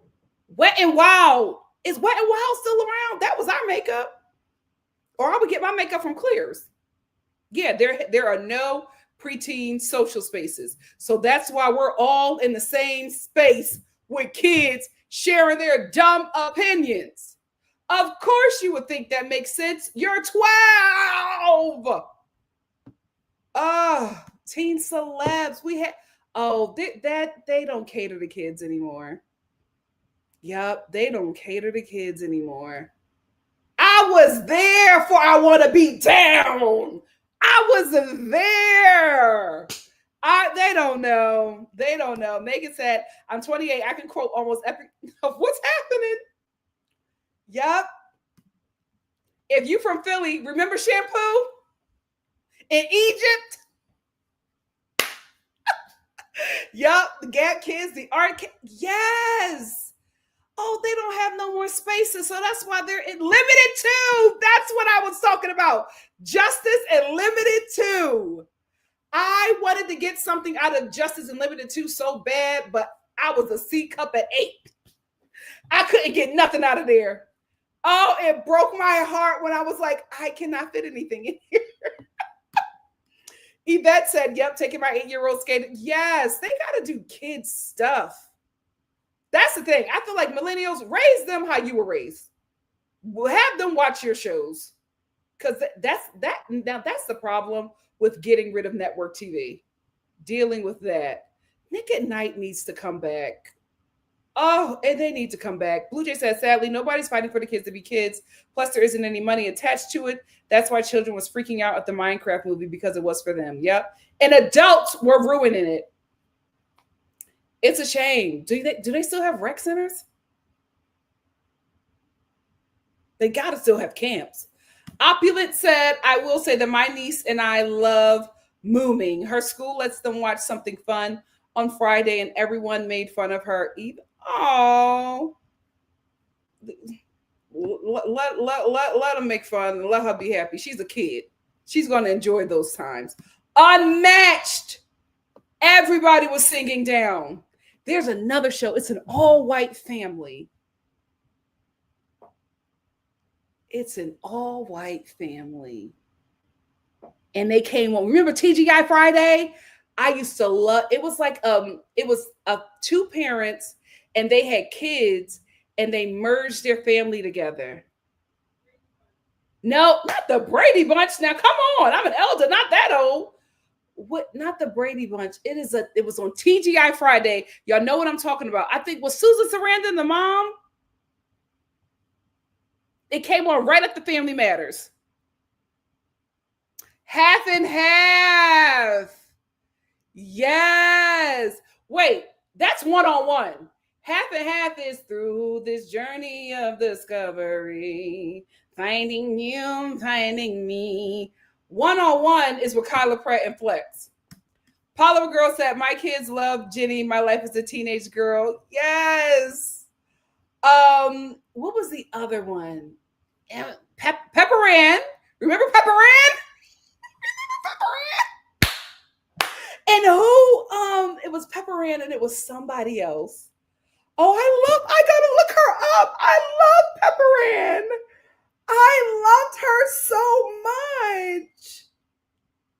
Oh, y'all about to make me cry on here. Pepper Ann. Oh, I loved her so much. She was so cool. Shay says, I used to work at the library and all the preteens I created throwback bundles of black. Oh, good. Oh, good. I love that. Blue Jay said, I just hope after these next 3 years, some changing for good will start. Listen, I am going to vote to bring back Nick at Night. Kaylee said, Nick needs to go back to Teen Nick, create an avenue for that. Yes. Everything is so adult. Let the kids be kids. They have channels. They just repeat the same. Oh, yeah. Moving on up to the Zoom. Zoom. Yes. Oh, my. Oh, we taking it back. Zoom. Since we're talking about Zoom, I feel like there's only a small sect of people who remember that there was a season when toddlers were becoming rap stars. Raven Simone. Does anybody remember when Raven Simone was a huge rap hit? And then there was a white kid, I think from Sweden, that had a song called Zoom, Zoom, Zoom, baby. Do y'all remember that? We had toddler rappers back in the day. Everybody was on drugs. My God, today. My God, today. They're in Sephora and Ulta giving their little boyfriends hickeys, fighting with adults. We need to open up Limited 2. Do they do book fairs still? Oh, I used to get all them Babysitter Club books. All of them. Zumba, zumba, zumba. Opulence says, so many other kids I work with get made fun of for being kids. I hate that. My niece getting bullied to grow up by adults for oh, that sucks. Oh, I hate that for them. I had a Teenage Mutant Ninja Turtle book bag for as long as I could keep it. Who said Ghost Rider? Did y'all know that Ghost Rider was about an escaped slave? We was mad woke back in the day. That's who the Ghost Rider was. Be Yourself said, I watch Love Boat on YouTube when I want to see something. Yes. Good shows. Peyton said, what was the other store where they were paint your nails, do your hair, and put glitter in it? I forgot the name. It was like in every mall. Was it Clears? Because I got my ears pierced at Clears. Was it there? Yep. The Family Ties. Yes. The arcade is the iPad. Wait, no. Not Family Ties. Is that the one with Michael J. Fox? I love that show too. That's not what I'm talking about. It has family in the name though. DuckTales. Yes. And Goof Troop. Yes. Legends of the Hidden Temple. Oh my goodness. Okay. That's the problem. Wait. And that's the problem. They should not be $1,000 a week. What happened to them being free? And we're not getting government stipends? OMG. I love that. Let him act like a baby. Step by step. I'm going to cry. I got to go. Step by step. Yes, TGI Friday. Do y'all remember we were set for TGI Friday? We were set. My family, we made sure we had our dinner ready. We all sat in front of the TV and just watched all of our shows till it was bedtime. What a time to be. Yes, did I say Susan Sarandon? Susan Summers. What a time to be alive. Cabbage Patch Kids. Did y'all have the Garbage Pail Kids trading card? Yes. OMG. Daria. Yes. Yes. Moesha and the Parkers. Look at us. Look at us. Kaylee said they need to bring their children to the libraries. They're trying to shut them down. Yep. Strawberry shortcake. I have to show y'all later because it's all the way downstairs. But I have a strawberry shortcake ramen bowl. I love being a kid. Yeah, me too. Cece said so grateful I had a young millennial mom. And my aunt, they introduced me to Pepper Ann and Recess as a kid. Recess! They were in it. They were in it. The OC and Veronica Mars. Yep. OMG. The Reading Rainbow. Yes, we all want to be a Reading Rainbow kid. Pinky and the Brain. They're Pinky and the brain. Captain Planet, he's my hero. Gonna take pollution down to zero. See, they were singing back in the day. And these were kid shows. Whoopi Goldberg was the voice of like one of the characters. Like, they did us good. That's what little girl, she was rapping down in that song. See, a lot of y'all remember her as a mom on this TV show. Y'all don't know Raven-Symoné as a rapper. That's what little girls were made of. And that song took over the charts. She was like 3. That all the kids were rapping then. And I zoom, baby. We had toddlers rapping. They were not on iPads. They were at the Grammys. How does it go? This was such a well-produced video.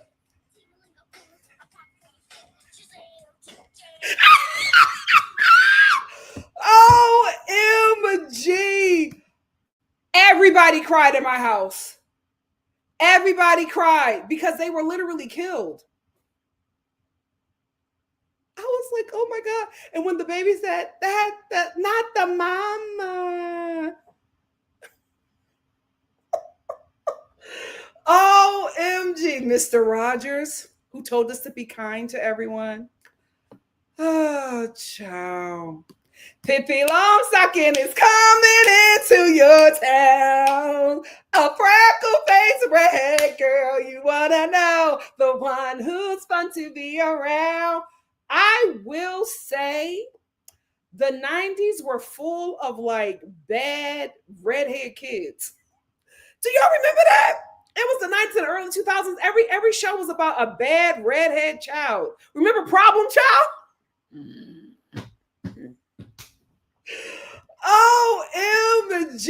I was so pissed off when that last episode, they let us know that it was all fake.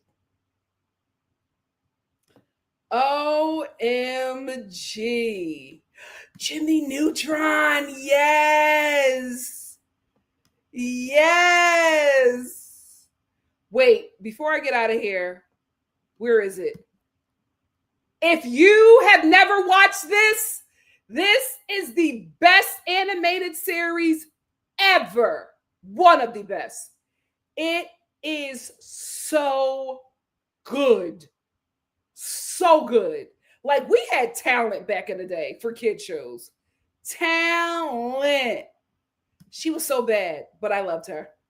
She was so bad, but I loved her. Shay said, my sister loved the Gilmore Girls. Yep, she couldn't wait until my nieces are tweens so they can watch it together.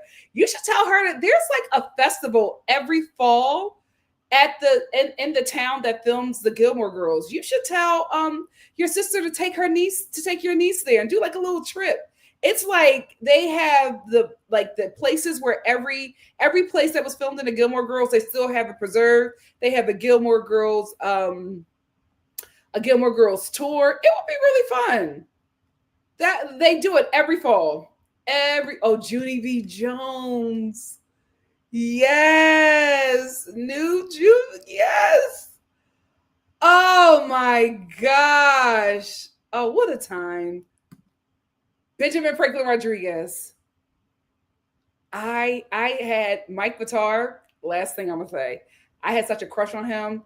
I bought a Big Bopper magazine with my allowance. I went and bought a Big Bopper magazine because I had a crush on him and I had a crush on Jonathan Taylor Thomas.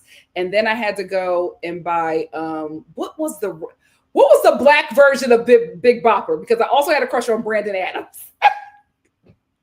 I had a crush on Brandon Adams and Romeo from Immature. So I had to buy both of those magazines so that I could get the posters for Jonathan Taylor Thomas and the poster for Mike Vitar. And then I had a poster for Brandon Adams, and I got a poster for Romeo from Immature.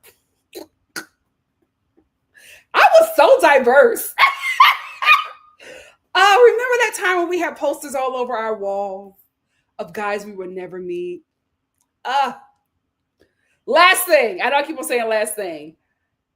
I used to be obsessed with Tyson Beckford. Remember when Tyson Beckford used to come out with a calendar every year? I have all of them. I have all of his posters. All of them. All of Word Up. Yes. I used to get Word Up. And that's where I would get all my posters. They never had a poster of Brandon Adams. I used to always try to find posters of him. They never had it. And that was my boo. Xena Warrior Princess. She's still that girl to this day. Look at everything that we had, y'all. Look at everything that we had. The babies ain't got none of this. The babies, like, how do they not have their tween? Oh, wait, child. How do they not have their tween pop stars? That's so sad. It was, but it was not as messy. The shade room is a mess. Make sure you give your girls the likes. I got to get out of here. Even Empathy said, always ending a live on such a high note. Let's like the live. Good night, y'all. Thank you so much. Before she became Red Pill, the original Buffy was my girl. I could quote every line in that movie from Buffy, the movie, Buffy the Vampire Slayer. Oh my God. Yes. Wait a minute. I have the first Teen People magazine, and all that cover, it's Destiny's Child. And I think Vitamin C. Remember her as we go on. We'll remember all the times we shared together. What a time. What a time. 106th and Park. We had to remember Genuine. They roll him out. And they had to bump his chest. I was watching that screaming like, ah! What a time. She is? Get her on the line. We need to tell her to bring back Nick at Night and Noggin. Anyway, we're going to end with Mama Star. Mama Star said, good night, Star family, and thank you for hanging out with NikkiStar TV. Thank you all so much on the Magic School Bus. I love you all. Thank you for joining me. I will see you Thursday, same time, same place. Good night, and thank you for taking me down memory lane. The kids don't have it like us.